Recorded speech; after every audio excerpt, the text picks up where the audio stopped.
দেখো, আজকে আমাদের ভীষণই ইম্পোর্টেন্ট একটা জায়গা। ভীষণ ইম্পোর্টেন্ট কেন বলছি? কারণ জিওগ্রাফির মধ্যে এই কোয়েশ্চেনটা কিন্তু খুব মানে এই চ্যাপ্টার থেকে প্রচুর প্রশ্ন আসে। এবং শুধুমাত্র যে এই এক্সামটার জন্য সেটা নয়। যেকোনো এক্সাম স্টেটের যেকোনো এক্সাম দেবে যেখান থেকে এই চ্যাপ্টার থেকে কিন্তু প্রচন্ড বেশি প্রশ্ন আসে এবং অবশ্যই আসে।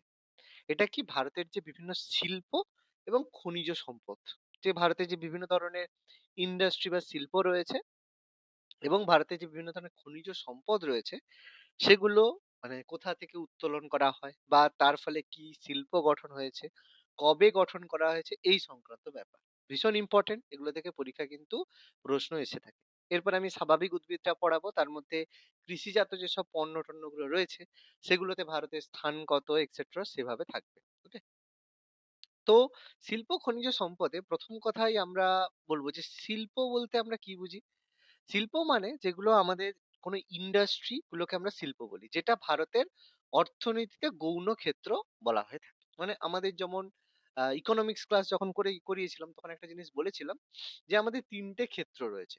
সবার প্রথমে রয়েছে কৃষি ক্ষেত্র, এগ্রিকালচার সেক্টর, তারপরে রয়েছে ইন্ডাস্ট্রি সেক্টর শিল্প ক্ষেত্র, তারপরে রয়েছে টার্সিয়ারি সেক্টর বা সেবা ক্ষেত্র। তাহলে এগ্রিকালচার কৃষি ক্ষেত্রে কি হয়? আমরা কৃষিজাত যে কোনো দ্রব্য নিয়ে যে কোনো কাজকর্ম করে থাকি, ডেয়ারি ফার্মিং, চাষবাস সবকিছু। ইন্ডাস্ট্রিতে আমরা কি করি? আমরা বিভিন্ন শিল্প নিয়ে আলোচনা করি। মানে যেগুলো আমরা কৃষিজাত দ্রব্য নিয়েও শিল্প হতে পারে বা কোনো লৌহ ইস্পাত শিল্প যেকোনো ইন্ডাস্ট্রি নিয়ে হতে পারে। আর টার্সিয়ারি সেক্টরের কথা কি বলেছিলাম? যেগুলো হচ্ছে পরিষেবা। মানে যেগুলোকে হাতে কিছু পাবো না কিন্তু তার পরিষেবা পাবো। মানে এই যে মোবাইল ব্যবহার করছো, ইন্টারনেট ব্যবহার করছো, ব্যাংকিং ব্যবহার করছো, এগুলো তুমি হাতে কি পাচ্ছ? কিছুই পাচ্ছ না, কিন্তু এদের পরিষেবা পাচ্ছ। তুমি এখান থেকে দিল্লি গেলে, দিল্লি গেলে ভালো কথা, কি পেলে দিল্লিতে নেমে? কিছুই পেলে না, কিন্তু সেখানে পৌঁছে গেলে তার জন্য তুমি একটা পয়সা দিলে, সেটাই হচ্ছে পরিষেবা। তো তিন ধরনের পরিষেবা হয়।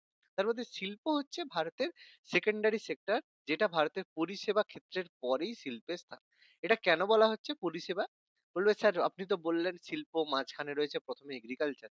ব্যাপারটা সিকোয়েন্স ওয়াইজ যদি দেখি সেটা কিন্তু সব থেকে বেশি ভারতে যেটা আয় দিয়ে থাকে, ইনকাম দিয়ে থাকে, সেটা হচ্ছে পরিষেবা খাত। মানে এই যে সার্ভিস সেক্টর, এটা থেকে কিন্তু সবচেয়ে বেশি ইনকাম আমাদের জিডিপি তে হয়ে থাকে। তারপর আমাদের শিল্প থেকে হয়।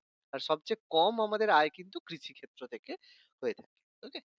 তো ভারতে প্রথম থেকে কিন্তু শিল্প বা ইন্ডাস্ট্রির উপরে ভারত কিন্তু ফোকাস করেছে। তো স্বাধীন হওয়ার পর 1947 সালের পরে 1948 1948 সালে ভারত কি করেছিল? প্রথম জাতীয় শিল্প নীতি ঘোষণা করেছিল। মানে ইন্ডাস্ট্রিয়াল পলিসি। সেই সময় তৎকালীন বাঙালি শিল্পমন্ত্রী ছিল শ্যামাপ্রসাদ মুখার্জি। তো তিনি ভারতে প্রথম শিল্পনীতি গ্রহণ করেন। পরবর্তীকালে 1956 সালে আবার গ্রহণ করা হয়। এবার এই শিল্পনীতি গ্রহণ করার অর্থ যে শিল্পের উন্নতির জন্য যেসব পলিসি বা নীতি গ্রহণ করা হবে, যার ফলে এমন পলিসি নিতে হবে যেন সেই ভারতের শিল্পের উন্নতি হয়ে থাকে, সেগুলোকে শিল্পনীতি বা ইন্ডাস্ট্রিয়াল পলিসি বলা হয়ে থাকে। এবার এই শিল্পগুলোকে আমরা বিভিন্ন রকম ভাবে বলে থাকি। প্রথমত, কিছু শিল্পকে আমরা বলি ক্ষুদ্র শিল্প। কোনগুলোকে বলি ক্ষুদ্র শিল্প? বলা হয় যে শিল্পে মূলধন বিনিয়োগের পরিমাণ ৫ লক্ষ টাকা পর্যন্ত। ১৯৯১ এর শিল্পনীতি অনুযায়ী তুমি যদি ৫ লক্ষ টাকা পর্যন্ত কোনো মানে ইন্ডাস্ট্রি করে থাকো, তাহলে তোমাকে সেটা বলা হবে ক্ষুদ্র শিল্প। কিন্তু এটা ১৯৯১ সালে ছিল। বর্তমানে ২০০০ সালের পরে এটাকে বাড়িয়ে করে দেওয়া হয়েছে ২৫ লক্ষ। এখনো সেম আছে, এখন আর বাড়ানো হয়নি। মানে তোমার যদি মূলধন মানে তুমি যত টাকা ইনভেস্ট করছো সেটা যদি ২৫ লাখ টাকার মধ্যে ২৫ লাখ টাকার মধ্যে তুমি যদি কোনো কিছু ইনভেস্টমেন্ট করে কোনো বিজনেস করো, তাহলে তোমার ছোট শিল্প বা ক্ষুদ্র শিল্প বলা হবে। কিছু শিল্প বলা হয় যেগুলোকে কুটির শিল্প। কুটির শিল্প কোনগুলোকে বলা হয়? যে শিল্পে ভাড়া করা শ্রমিকের পরিবর্তে পারিবারিক শ্রমের দ্বারা মানে বাড়ির যেসব মেম্বাররা রয়েছে তারা মিলে যদি কোনো রকমের কাজ করে, যে পাঁপড় তৈরি, চানাচুর বানানো এবং সরল কিছু যন্ত্রপাতির সাহায্যে তুমি ঘরোয়া কোনো ব্যবসা যদি করো, সেটা বাড়ির অভ্যন্তরে হতে পারে বা বাড়ির কাছে কোনো স্থানে যদি এই কাজটা করো, সেটাকে বলে কুটির শিল্প। ঠিক আছে? বৃহৎ শিল্প মানে যেগুলোর জন্য প্রচুর বড় জায়গা দরকার, প্রচুর টাকা দরকার এবং উন্নত প্রযুক্তি দরকার। যে সমস্ত শিল্পে আধুনিক যন্ত্র এবং প্রযুক্তি ব্যবহার করে স্বল্প সময়ে অধিক পরিমাণে দ্রব্য উৎপাদন করা যায়। লৌহ ইস্পাত শিল্প, পাট শিল্প, এই শিল্পগুলোয় কি হয়? তুমি কম সময় স্টিল নিয়ে গেলে সেখান থেকে খুব কম সময়ে একটা প্রোডাক্ট বানিয়ে ফেললে। অনেক কিছু জিনিস সেখানে লাগবে। কিন্তু তার জন্য তোমার টেকনোলজি দরকার, প্রযুক্তি দরকার, সেই রকমের যন্ত্রপাতি দরকার, স্কিলড লেবার দরকার। সেগুলোকে বলে বৃহৎ আয়তন শিল্প বা বড় শিল্প। এগুলো প্রাথমিক অবস্থায় জানাটা দরকার। এমসিকিউ তে এভাবে পড়তে পারে। এবার একটা গুরুত্বপূর্ণ কথা, সেটা হচ্ছে শিল্প লাইসেন্স নীতি। ব্যাপারটা হচ্ছে তোমার আজকে মনে হলো তুমি একটা ব্যবসা ইন্ডাস্ট্রি করবে, তুমি তোমার মনে হলো তোমার টাকা আছে, কিন্তু টাকা থাকলেই তুমি যে কোনো ব্যবসা করতে পারো। তোমাকে কি করতে হবে? সরকারের কাছ থেকে একটা লাইসেন্স নিতে হবে। এটা একটা লিখিত সরকারি দলিল, যার মাধ্যমে কি প্রতিষ্ঠানে কি ধরনের দ্রব্য কি পরিমাণে উৎপাদন করা হচ্ছে, কোথায় উৎপাদন করা হচ্ছে, তার অনুমতি দেওয়া হবে। তুমি হঠাৎ করে, এবার এটা দেখো তোমাকে করার আগে করতে হয়। এবার অনেক সময় অনেকে কি করে শুরু করে, জানে যে আমি এই ব্যবসাটা করতে পারি, কিছুদিন পরে সে অনুমতি নিতে পারে, যেগুলোকে আমরা সোজা ভাষায় ট্রেড লাইসেন্স বলে থাকি। তোমরা কোনো একটা ব্যবসা করলে বা কোনো কিছু একটা শুরু করলে, তারপরে তুমি কি করলে, অনলাইনে আবেদন করলে যে আমি এটা করছি, তো আমি ট্রেড লাইসেন্স বানাচ্ছি, আমি এটা ব্যবসা করার অনুমতি চাইছি। তো গভর্নমেন্ট কি করলো, একটা ট্রেড লাইসেন্স তোমাকে দিয়ে দিল। ব্যাস, তুমি বাণিজ্য করতে পারো। তার মানে তুমি যা ইচ্ছে বাণিজ্য করবে সেরকম নয়। তোমাকে লিগালি জিনিসপত্র বাণিজ্য করতে হবে। স্মাগলিং করবে, এসব তো করলে তো আর লাইসেন্স পাবে না। তোমাকে কি ধরনের ব্যবসা, তোমাকে ট্রেড লাইসেন্সটা করতে হবে। কোর সেক্টর, এবার বলা কোর সেক্টর কোনগুলোকে বলা হয়? যে শিল্পগুলো আমাদের যে প্রতিরক্ষা, মানে আমাদের যে ডিফেন্স এবং জাতীয় অর্থনীতিতে গুরুত্বপূর্ণ স্থান অধিকার করে, সেগুলোকে বলে মূল সেক্টর বা কোর সেক্টর।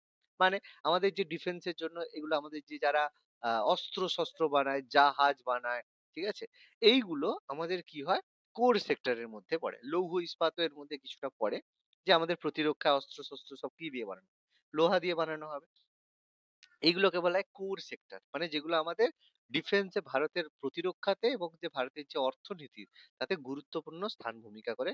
এগুলোকে বলে কোর সেক্টর বা মূল সেক্টর, মানে যার উপর ভিত্তি করে সমস্ত ইন্ডাস্ট্রি তৈরি হয়। ঠিক আছে? এবার পরবর্তী একটা পয়েন্ট দেওয়া আছে, বিধিবদ্ধ সংস্থা। বিধিবদ্ধ সংস্থা যেগুলোকে বলে স্ট্যাটিউটারি বডি, মানে কিছু সময় কি হয়, যে সমস্ত সরকারি উদ্যোগে আইনসভার বিশেষ আইন বলে গঠিত এবং পরিচালিত হয়, সেগুলোকে বলে বিধিবদ্ধ সংস্থা। মানে ব্যাপারটা আমি একটু বলে দিচ্ছি। হঠাৎ মনে হলো যে, সরকারের মনে হলো যে, যেমন একটা উদাহরণ দিলেই বুঝতে পারবে, ডিভিসি, দামোদর ভ্যালি কর্পোরেশন। প্রথমবার কি করা হয়েছিল, যে একটা নদী, যে দামোদর নদী উপরে প্রথম প্রথম করা হয়েছিল, যে একটা নদী থেকে কি কাজ হতে পারে। বলে হ্যাঁ, নদী থেকে তাপ বিদ্যুৎ হবে, নদী থেকে সরি, নদী থেকে জলবিদ্যুৎ হবে, নদী থেকে চাষবাসের কাজে হবে। তো এই ধরনের কি হলো, যে তার সাথে বলা হলো যে না, নদী থেকে আমরা বহু ধরনের কাজ করতে পারি। যে কি রকম, যে নদীর ওপরে আমরা ড্যাম বানাতে পারি, সেই ড্যামের পাশাপাশি আমরা জলবিদ্যুৎ প্রকল্প করতে পারি, সেই নদীর জলকে ব্যবহার করে আমরা সেচের কাজে লাগাতে পারি। মানে একটা নদী থেকে আমরা একাধিক ধরনের কাজ করতে পারি। এগুলোকে বলে বহুমুখী নদী পরিকল্পনা। তো প্রথমে এটা ডিভিসি করে, এবার হঠাৎ করে তো এটা করা যাবে না। তার জন্য গভর্নমেন্টকে বা সরকারকে কি করতে হয়, আইনসভায় একটা আইন পাস করাতে হয়, যে আমরা এই ধরনের প্রজেক্ট করছি। আজকে আমরা দামোদর নদীর উপরে করছি, কালকে আমরা তিস্তা নদীর উপরে করব, পরের দিন আমরা গঙ্গা নদীর উপরে করব। তাহলে একটা আইন থাকা দরকার, কোন নদীর উপরে করা যাবে, কি তার হচ্ছে শর্ত হবে, সেগুলো কি বলা হচ্ছে। এবার সেই শর্তের ভিত্তিতে যদি সরকার এরকম কোনো মানে কাজ করে থাকে, সেগুলোকে বলা হয় বিধিবদ্ধ সংস্থা। যেমন এরকম করে ডিভিসি রয়েছে, এলআইসি রয়েছে। এলআইসির কথা আমরা জানি, লাইসেন্স, মানে আমাদের যে লাইফ ইন্স্যুরেন্স দিয়ে থাকে। ইউটিআই, ইউনিফর্ম, আমাদের হচ্ছে ট্রাস্ট ইন্ডাস্ট্রি রয়েছে, আমাদের যে বিভিন্ন ধরনের হচ্ছে ইনভেস্টমেন্টের জন্য টাকার দরকার, সেগুলো আমাদের হয়। এরকম অনেক সংস্থা রয়েছে, বিধিবদ্ধ সংস্থা। পরবর্তী রয়েছে, যেটা আমরা প্রত্যেকে অনেক সময় বলে থাকি, যে সরকারি কোম্পানি। এই সরকারি কোম্পানি, সরকারি কোম্পানি মানে কোম্পানির আইন অনুসারে গঠিত এবং পরিচালিত হয় যে সমস্ত সরকারি উদ্যোগে। মানে ব্যাপারটা হচ্ছে, সে কোম্পানিটা তৈরি হয়েছিল, তৈরি হওয়ার পরে সরকার কি করেছে, সরকার বলেছে যে এই কোম্পানিটার আমার বিশেষ প্রয়োজন রয়েছে, তো আমি এটাকে অধিগ্রহণ করছি, মানে এটা সম্পূর্ণ আমি এটাকে পরিচালনা করব। এরকম অনেক কোম্পানি রয়েছে, হ্যাল রয়েছে, তার হিন্দুস্তান অ্যারোনটিক লিমিটেড রয়েছে, এইচএমএল রয়েছে, ভিল রয়েছে। এরকম প্রচুর কোম্পানি রয়েছে, যেগুলো কি হয়েছে, একসময় তৈরি হয়েছিল, তারপর কি হয়েছে, সরকার এগুলোকে অধিগ্রহণ করে নিয়ে বলেছে যে এটা সম্পূর্ণ আমার হবে। মানে সরকারের সমস্ত শেয়ার কিনে নিয়েছে, এই কোম্পানির টোটালি সরকারের অধীনস্থ হবে, মানে সরকারি সমস্ত কাজ এখানে হবে। যেগুলো আমাদের 1969 ইন্দিরা গান্ধীর সময় এরকম বহু ব্যাংক ন্যাশনালাইজ করা হয়েছিল, এরকম বহু কোম্পানিও অধিগ্রহণ করা হয়েছিল। মানে যেসব মালিক রয়েছে তাকে বলছে না, এটা তোমার পারমিশন নেই, এটা সরকার এটা করবে। সরকার চাইলে এরকম কিছু করতে পারে। ঠিক আছে? এগুলোকে সরকারি কোম্পানি বলে। এর মালিকানা টোটালি সরকারের রয়েছে। এখানে যারা চাকরি করে তারাও সরকারি কর্মচারী। তবে আগে এরকম হতো, কিন্তু বর্তমানে এই যে এদের যে রিক্রুটমেন্ট, এটা সরকার বিভিন্ন যে মানে অর্গানাইজ বিভিন্ন এর দ্বারা করছে। মানে বর্তমানে এগুলোকে অনেকটাই মানে কি বলবো যে প্রাইভেটাইজেশন করছে। মানে শেয়ার অনেকটা ছাড়ছে। যে রিক্রুটমেন্ট বা সেলারি একটা অন্য কোম্পানি দেখবে। তো এইভাবে অন্যরকম ব্যবস্থা করা হচ্ছে। ঠিক আছে? মানে ব্যাপারটা হচ্ছে সরকারি কোম্পানি মানে পুরো যে এর মালিকানা সরকারের হবে সেরকম না।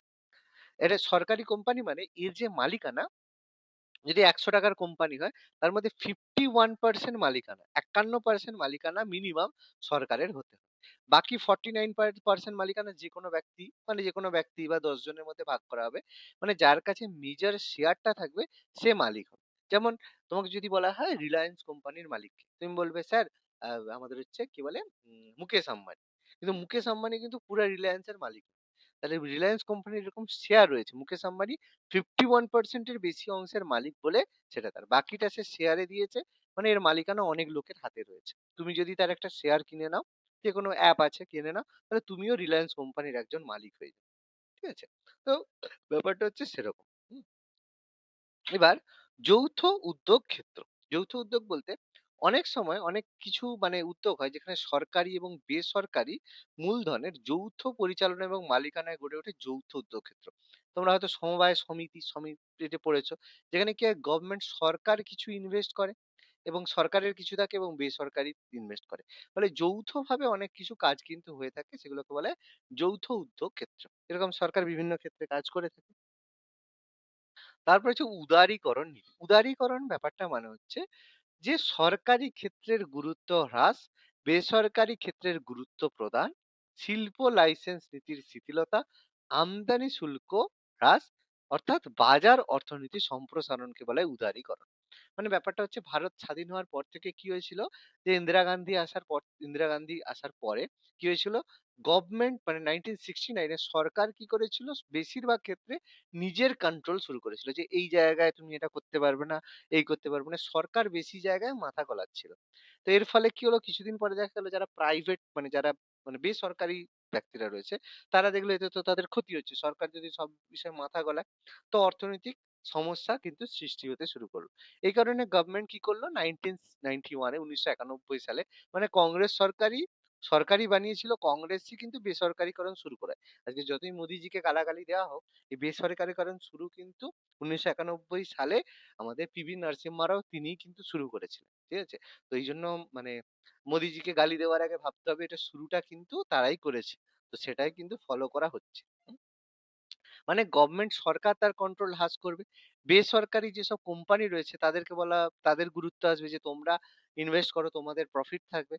শিল্প লাইসেন্স নীতির শিথিলতা মানে এই যে লাইসেন্স দেওয়ার ক্ষেত্রে যে বিধিনিষেধ, এটা করতে পারবে না, এই করতে পারবে না, সেই করতে পারবে না, সেটাকে শিথিল করা হলো যে তোমরা ইজিলি যাতে ব্যবসা করতে পারো। এবার ব্যবসা করার জন্য যে ট্যাক্স বা শুল্ক রয়েছে সেটাকে হ্রাস করা হলো। তুমি যদি ব্যবসা করো তোমাকে আগে হয়তো বললো 10% শুল্ক দিতে হবে।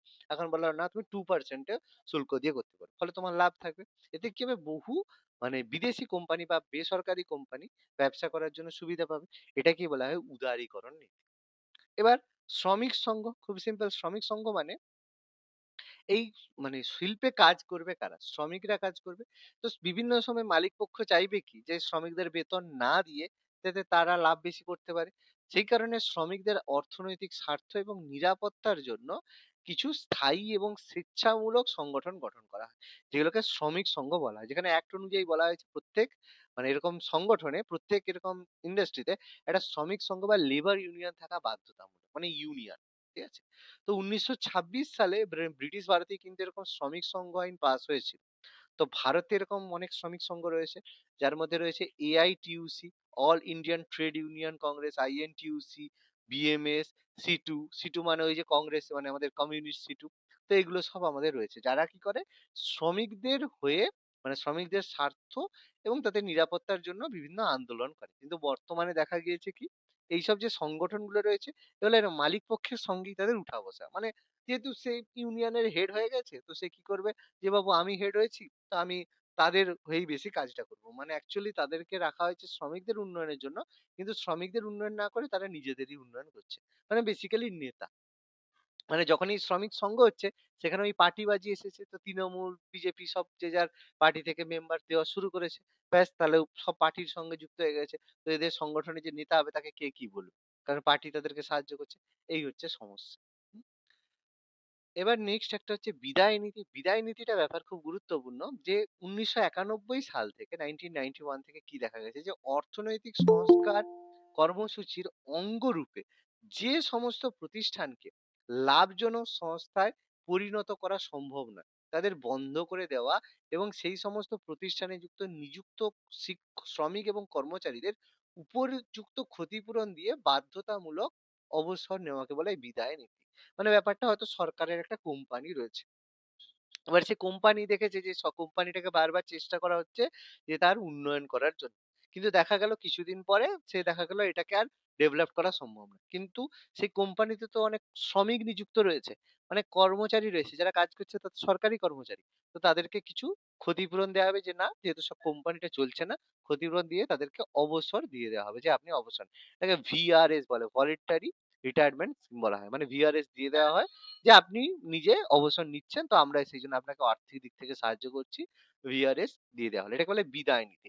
যেরকম কিছুদিন আগে পর্যন্ত কথা উঠছিল যে বিএসএনএল, আমাদের যে মানে নেটওয়ার্কের বিএসএনএল রয়েছে, বিএসএনএল এরকম বারবার ক্ষতি করছে। তো বলা হচ্ছে যে বিএসএনএল কে এটা দ্বারা সম্ভব না, বিএসএনএল কে বন্ধ করে দেওয়া হোক। হঠাৎ করে দেখো বিএসএনএল এখন আবার একটু উঠে দাঁড়িয়েছে। কতদিন উঠে দাঁড়িয়ে থাকবে ভগবান জানে। কারণ যখনই উঠে দাঁড়ানোর চেষ্টা করছে, জিও তো মানে আম্বানি জি তো চাইবে যে কেউ যাতে বিএসএনএল ব্যবহার না করে। বিএসএনএল ডেভেলপমেন্ট শুরু করছে, কিন্তু কতদিন নিজেকে সার্ভাইভ করিয়ে রাখতে পারবে সেটা বড় কথা। এখন আবার অনেকে দেখো বিএসএনএল ব্যবহার করছে। নেটওয়ার্ক আস্তে আস্তে মানে ভালো হচ্ছে। একটু টাউনশিপে যেসব জায়গায় বিএসএনএল হচ্ছে অনেকে ব্যবহার করা শুরু করেছে, কিন্তু এখনো সেরকম প্রত্যন্ত গ্রামের ভেতরের দিকে মানে অনেক জায়গায় হয় না। তো বিএসএনএল এর সুবিধা কি, বিএসএনএল এর তো অনেক জায়গা আছে পাহাড়ি জায়গায় টায়গায়, যে জায়গায় অন্য কিছু টাওয়ার নেই সেখানে কিন্তু বিএসএনএল এর টাওয়ার আছে। এখন ওই ইন্টারনেটটাকে স্ট্রং ভাবে বিএসএনএল করতে না পারলেও মানে মোবাইল বা কলের দিক থেকে কিন্তু বিএসএনএল এখনো ভালো রকম সুবিধে দিচ্ছে। ফলে আশা করি বিএসএনএল এর বিদায় নীতিটা হবে না। ওকে? আচ্ছা, আমি এই ১১টা জিনিস যে বোঝালাম, প্রত্যেকে বুঝতে পেরেছো? কোনো অসুবিধে? না পুরোপুরি ক্লিয়ার?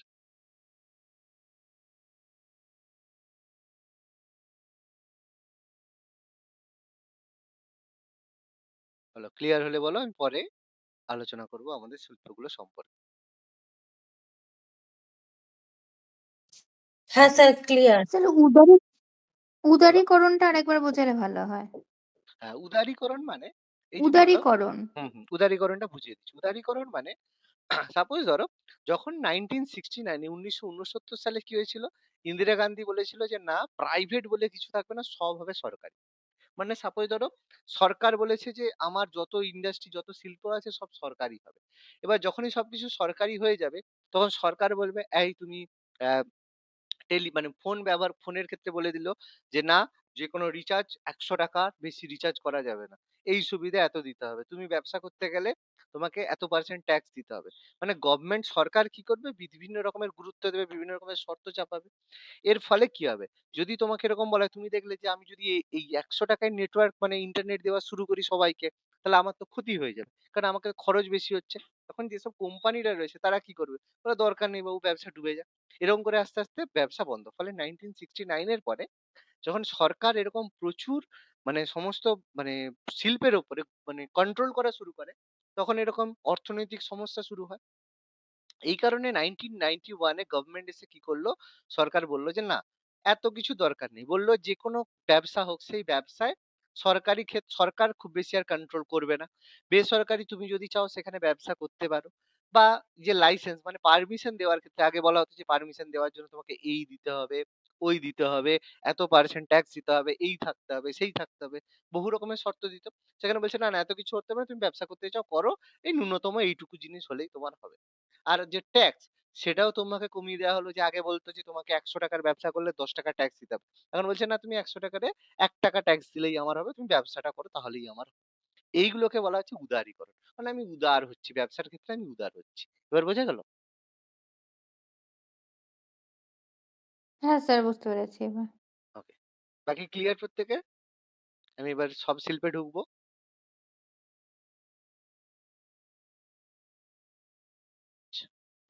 এবার দেখো, এবার শিল্পের সাথে, সাথে আমরা একটু আলোচনা করে নেব সম্পদ বা খনিজ সম্পদ সম্পর্কে।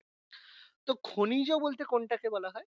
যে খনিজ বলতে আমরা বুঝি এক বা একাধিক উপাদান দ্বারা গঠিত হয়ে সামান্য পরিবর্তিত অবস্থায় যে সমস্ত রাসায়নিক প্রক্রিয়াজাত যৌগিক পদার্থ শিলাস্তরে সঞ্চিত থাকে তাদেরকে বলা হয় খনিজ। মানে আমরা দেখেছি যে মানে মাটি খুঁড়লেই আমরা বিভিন্ন ধরনের জিনিসপত্র পাই।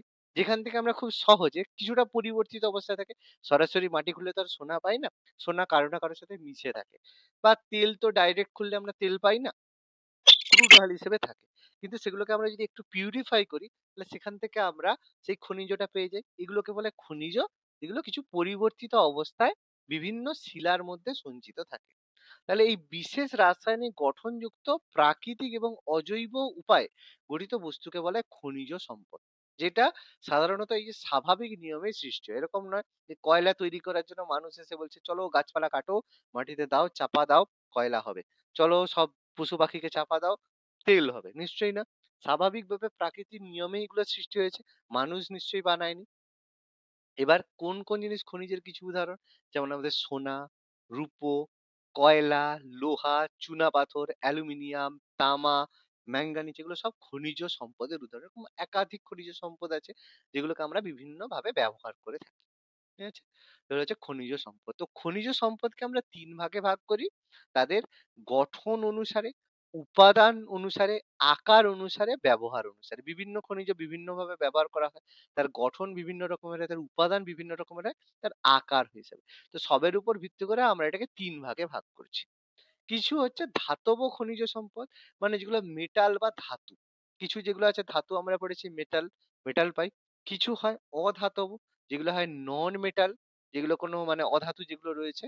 আর কিছু হয় শক্তি সম্পদ, মানে যেখান থেকে আমরা শক্তি উৎপাদন করি, সেগুলো ধাতু অধাতুর মধ্যে পড়ে না। যেমন ধাতব খনিজ সম্পদের মধ্যে কোনগুলো পড়ছে? এই যে লোহা, ম্যাঙ্গানিজ, নিকেল, ক্রোমিয়াম, তামা, টিন, সীসা, সোনা, রূপো, হিরে এগুলো সব হচ্ছে ধাতুর মধ্যে পড়ছে। মেটালের মধ্যে পড়ছে। ঠিক আছে? আর অধাতুর মধ্যে কি পড়ছে? অধাতুর মধ্যে পড়ছে আমাদের এই যে সালফার, পটাশ, গ্রাফাইট মানে মানে আমাদের হচ্ছে কার্বন, অভ্র, জিপসাম এগুলো সব অধাতুর মধ্যে পড়ছে। ধাতু, অধাতু আমরা পড়েছি। আর শক্তি সম্পদের মধ্যে যেগুলো পড়ছে সেগুলো থেকে আমরা শক্তি উৎপাদন করতে পারি। এই লোহা থেকে তো শক্তি হয় না, বা সালফার, গ্রাফাইট এগুলো থেকে তো শক্তি হয় না। শক্তি আমরা কিসের মধ্য থেকে পাই? যেমন কয়লাকে পুড়িয়ে শক্তি পাই, প্রাকৃতিক গ্যাসকে পুড়িয়ে শক্তি পাই, খনিজ তেলকে পুড়িয়ে শক্তি পাই, বা আণবিক খনিজ মানে ইউরেনিয়াম, প্লুটোনিয়াম যেগুলো আমাদের যে নিউক্লিয়ার যে শক্তি সেগুলো পাই। এইজন্য এগুলোকে বলে শক্তি সম্পদ। মানে যেগুলোকে ব্যবহার করে আমরা শক্তি বা এনার্জি উৎপাদন করতে পারি। এগুলো হচ্ছে খনিজ সম্পদের ভাগ। বিভিন্ন ধরনের খনিজ সম্পদ আমরা পেয়ে থাকি। খুব সিম্পল ব্যাপার। তাহলে সিম্পলি কিছু বলেছে, ধাতব পদার্থ দিয়ে তৈরিগুলোকে বলি ধাতব খনিজ। যেমন লৌহবর্গীয় হয়, অলৌহবর্গীয়। যেমন লৌহবর্গীয়ের মধ্যে লোহা, ম্যাঙ্গানিজ, নিকেল এগুলোতে লোহা থাকে। আর অলৌহবর্গীয় মানে তামা, টিনা, টিন, সোনা, রূপো, হিরে এগুলো হচ্ছে ধাতব। কিন্তু মানে তোমার হচ্ছে অলৌহবর্গীয়। কিছু অধাতব হয় যেগুলোতে ধাতব পদার্থ থাকে না। যেমন সালফার, তারপর হচ্ছে গ্রাফাইট, অভ্র, জিপসাম এগুলো অধাতব খনিজ। আর শক্তি সম্পদ যেগুলো প্রধানত শক্তি উৎপাদনে ব্যবহার হয়। যেমন এই যে খনিজ তেল, প্রাকৃতিক গ্যাস, কয়লা, আণবিক খনিজ এগুলো সব শক্তি সম্পদের মধ্যে পড়ে। এগুলো থেকে আমরা শক্তি উৎপাদন করি। এগুলো খনিজের ভাগ। খুব সিম্পল ব্যাপার, খুব একটা কোনো বড় ব্যাপার না। সিম্পল ভাবেই আমাদের হবে। গুরুত্ব কি? ব্যাপারটা আমরা দেখেছি যে অর্থনৈতিক সম্পদ, অর্থনৈতিক মানে খনিজ সম্পদ যদি হয় তাহলে কিন্তু অর্থনৈতিক উন্নয়নে সেটা ব্যাপকভাবে প্রভাব বিস্তার করে। মানে এটাই দেখা গেছে যেসব দেশে খনিজ সম্পদ প্রচুর রয়েছে তারা কিন্তু অর্থনৈতিক দিক থেকে বিশেষ উন্নত হয়েছে। যেমন যুক্তরাজ্য, ইউকে তে প্রচুর খনিজ সম্পদ রয়েছে, রাশিয়াতে রয়েছে, যুক্তরাষ্ট্র মানে আমেরিকা, রাশিয়া, যুক্তরাজ্য মানে ইউকে, জার্মানি, চীন এইসব দেখে প্রচুর খনিজ সম্পদ রয়েছে। এই কারণে এইসব দেশ অর্থনৈতিক এবং বাণিজ্যিকভাবে উন্নতি লাভ করেছে। কারণ খনিজ সম্পদ থাকলেই তুমি সেই খনিজ সম্পদকে ব্যবহার করে নিজেদের জন্যও জিনিস বানাতে পারবে। আর বিদেশকে সেইগুলোকে বিক্রি করে বা রপ্তানি করে সেখান থেকেও তুমি অর্থ বা টাকা ইনকাম করতে পারবে। সেই কারণে প্রত্যেক দেশই খনিজের পেছনে ছুটছে। মানে যেখান থেকে যত বেশি খনিজ পাওয়া যাবে, সেই দেশ তত বেশি লাভবান হবে, অর্থনৈতিক দিক থেকে উন্নত হবে। তো সব দেশ চাইছে যে আমার দেশেই ভারতে যখনই কোনো খনিজ পাওয়া যায় সঙ্গে, সঙ্গে এখানে উচ্ছ্বাস করে। যেটা থেকে আমরা খুব বড় একটা ইন্ডাস্ট্রি তৈরি করতে পারব। ঠিক আছে? তবে যেগুলো মিডল ইস্টের কান্ট্রি রয়েছে, যেগুলো খনিজ তেলে সমৃদ্ধির কারণে প্রাচ্যের দেশগুলো আর্থিক সচ্ছলতা লাভ করেছে। যেমন মিডল ইস্টে সৌদি আরব, ঠিক আছে? কাতার, এইসব যে দেশগুলো এগুলোতে তেল রয়েছে। ঠিক আছে? কুয়েত, তেলের কারণে এরা আর্থিকভাবে সচ্ছল হয়েছে। এটা আমরা দেখেছি। তো ভারতের ক্ষেত্রে ভারতেও সেভাবে খনিজ সম্পদ কম বেশি আছে। কয়লা-টয়লা সবকিছু আমরা করে থাকি। এবার এটাই দেখা গেছে যে খনিজ সম্পদের অভাবে অনেক দেশ অর্থনৈতিক এবং বাণিজ্যগতভাবে এখনো অনুন্নত রয়েছে। সেই দেশে সেরকম খনিজ সম্পদ নেই। আবার অনেক দেশে খনিজ সম্পদ আছে, কিন্তু সেগুলোকে ব্যবহার করা সঠিকভাবে হয়নি বলে এখনো অনুন্নত রয়েছে। কারণ ম্যান পাওয়ার নেই। যেমন হচ্ছে আমাদের অস্ট্রেলিয়া। অস্ট্রেলিয়াতে প্রচুর খনিজ সম্পদ আছে। কিন্তু সেগুলোকে এক্সট্রাক্ট করার মতো তো লোক অস্ট্রেলিয়াতে নেই। সেই কারণে এখন অস্ট্রেলিয়া অনুন্নত রয়ে গেছে। ঠিক আছে? আবার অনেক দেশের লোক আছে, মানে খনিজ সম্পদ আছে, কিন্তু তাদের কাছে টেকনোলজি নেই যে তারা সেগুলোকে বের করতে পারে। যেমন আফ্রিকার অনেক কান্ট্রি রয়েছে। একটা সময় তাদেরকে প্রচুর শোষণ করা হয়েছে। কিন্তু আজকের দিনে কঙ্গো-টঙ্গো এইসব জায়গায় প্রচুর কিন্তু খনিজ সম্পদ রয়েছে। কিন্তু সেই জায়গায় এত মানে রেবেলিয়ন রয়েছে। মানে একে অপরের সাথে এত লড়াই করছে, সেখান থেকে কিছুই এক্সট্রাক্ট করা যাচ্ছে না। ঠিক আছে? তো এই বিভিন্ন রকম বিভিন্ন কোন দেশের নেই। আবার অনেক দেশ আছে যাদের খনিজ সম্পদ নেই, তবুও তারা উন্নত হয়ে গেছে। যেমন সিঙ্গাপুর। কোন খনিজ সম্পদ নেই, তবুও আজকে সবথেকে মানে ১ নাম্বার দেশ। ঠিক আছে? তারপর হচ্ছে আমাদের দুবাই। কোন খনিজ সম্পদ নেই। তবুও সেখানে সবচেয়ে বেশি উন্নত। সব কিসের উপর ভিত্তি করে? ট্যুরিজম এর উপর ভিত্তি করে। মানে লোকে যে ঘুরতে যায় তার উপর ভিত্তি করে তারা পৃথিবীর সবচেয়ে মানে পাওয়ারফুল মানে অর্থনৈতিক সমৃদ্ধ দেশ হয়েছে। শুধু ঘুরতে যাওয়া ট্যুরিজম এর উপর ভিত্তি করে। তো ভারত সেটা বর্তমানে ফিল করতে পেরে মানে বর্তমানে সেই জিনিসটা সম্পর্কে এগোচ্ছে, ভারত ট্যুরিজমটাকে প্রমোট করছে। দেখো আমরা এই যে এত ঘুরতে যাচ্ছি, প্রচুর টাকা গভর্নমেন্টের লাভ হচ্ছে। এবার কিছু গুরুত্বপূর্ণ শিল্প নিয়ে আমরা আলোচনা করব। যে প্রথমত তুলো এবং বস্ত্র বয়ন শিল্প। যে ভারতে প্রথম যে কার্পাস বয়ন শিল্প কেন্দ্র, সেটা স্থাপন হয়েছিল মুম্বাইতে। মুম্বাইতে প্রথম কার্পাস বয়ন শিল্প কেন্দ্র স্থাপিত হয়। ভারতে প্রথম যন্ত্রচালিত বস্ত্র বয়ন কেন্দ্র। যন্ত্রচালিত বস্ত্র বয়ন কেন্দ্র কোথায় তৈরি হয়? 1818 তে হাওড়ার ঘুষুড়িতে। কোম্পানির নাম ছিল ফোর্ড গ্লোস্টার। এটা স্থাপন হয়েছিল ভারতের প্রথম বস্ত্র বয়ন কেন্দ্র। যন্ত্রের মাধ্যমে যে বস্ত্র বয়ন। সেটা আমরা প্রত্যেকে জানি 1818 তে। এবার ভারতের মধ্যে সবচেয়ে বস্ত্র শিল্পে খ্যাতির কারণে আমেদাবাদকে ভারতের ম্যানচেস্টার বলা হয়। প্রত্যেকেই পড়েছি। যেটা আমাদের গুজরাটে অবস্থিত। সবরমতী নদীর তীরে অবস্থিত। কোয়েম্বাটুর যেটা তামিলনাড়ুতে অবস্থিত, কোয়েম্বাটুরকে দক্ষিণ ভারতের ম্যানচেস্টার বলা হয়। কারণ দক্ষিণ ভারতে কিন্তু প্রচুর টেক্সটাইল ইন্ডাস্ট্রি গ্রো করেছে। কানপুরকে বলা হয় উত্তর ভারতের ম্যানচেস্টার। উত্তরপ্রদেশের কানপুর, এখানেও প্রচুর টেক্সটাইল ইন্ডাস্ট্রি রয়েছে। এজন্য এটাকে উত্তর ভারতের ম্যানচেস্টার বলা হয়। সবচেয়ে বেশি কাপড় মিল প্রেজেন্ট ডে কিন্তু তামিলনাড়ুতে রয়েছে। মনে রাখবে, সবচেয়ে বেশি কাপড় মিল যদি বলা হয় কোন রাজ্যে রয়েছে, সেটা কিন্তু তামিলনাড়ুতে হবে। এই কারণে কোয়েম্বাটুরকে দক্ষিণ ভারতের ম্যানচেস্টার বলা হয়। আমেদাবাদ অলরেডি আগে থেকেই মানে সুখ্যাত বা বড় বলে সেই জন্য। কিন্তু বর্তমানে সবচেয়ে বেশি টেক্সটাইল ইন্ডাস্ট্রি কিন্তু তামিলনাড়ুতে। অনেকে দেখবে ওয়েস্ট বেঙ্গল থেকে অনেকে কিন্তু এই জায়গায় কাপড় মিলে কাজ করতে যায়। ঠিক আছে? কাজ করতে যায়, কাজ করে টাকা ইনকাম করে ঘর নিয়ে আসে এখানে। তো ১ম যখন পঞ্চবার্ষিকী 5th যখন 5 ইয়ার প্ল্যানিং হয়, তারপর থেকে সরকার কি করে এই টেক্সটাইল ইন্ডাস্ট্রির উপরে ফোকাস করা শুরু করে। এরকম পঞ্চবার্ষিকী পরিকল্পনা আমাদের হয়েছে, ইকোনমিক্স সেটা আমাদের আছে। এই পঞ্চবার্ষিকী পরিকল্পনাগুলো আমি এরপরে করিয়ে দেব। যে কোন পরিকল্পনায় কোন জিনিসের উপরে গুরুত্ব দেওয়া হয়েছিল বা জিনিসটা কি ছিল, এটা আমি পরের দিন করিয়ে দেব। ঠিক আছে? তো পঞ্চবার্ষিকী পরিকল্পনা থেকে কিন্তু কোয়েশ্চেন আসে। হুম? তো ১৯৯৩ সালে 1993 তে সরকার কি করেছিল? বস্ত্রবয়ন শিল্পের উন্নয়ন এবং নিয়ন্ত্রণের উপরে লাইসেন্স প্রথা বন্ধ করার নির্দেশ দেয়। মানে 1991 এর পর থেকে 1993 তে সরকার এতদিন কন্ট্রোল করতো। তারপরে দেখছে যে যদি কন্ট্রোল করে কোনো ব্যবসাই চলবে না। ওই জন্য কি করেছে? লাইসেন্স প্রথা মানে যে মানে টেক্সটাইল ইন্ডাস্ট্রিতে যে যা খুশি মানে যেরকম খুশি ব্যবসা করে, কোনো লাইসেন্সের দরকার নেই। তোমার মনে হলে তুমি করো, কোনো সমস্যা নেই। গভর্নমেন্ট লাইসেন্স প্রথা বন্ধ করে দিয়েছে। সেইজন্য।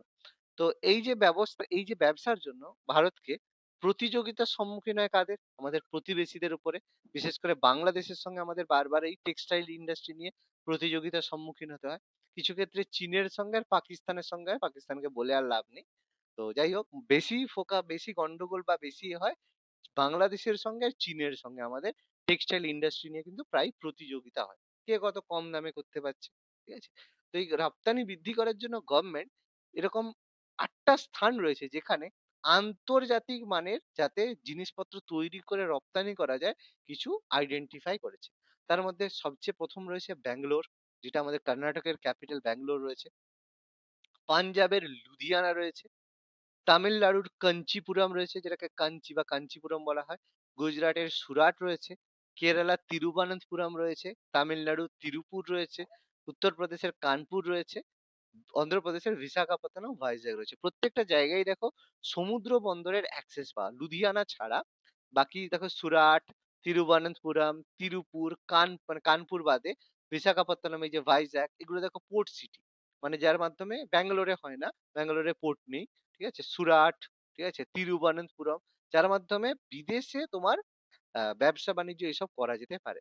এই যে তোমরা কি বলে, একটা তোমাদের কথা বলি যে তোমরা তোমরা ধর্মতলায় যে ফুটে যেসব মানে ড্রেস ফ্রেস, এই যে মানে তোমার টপ বলো বা যা বলো, যে শার্ট টার্ট যে কেনা, কিনেছো কোনোদিন ধর্মতলায় যে ফুটে? কিনেছো না কেননি? হ্যাঁ স্যার কিনেছি।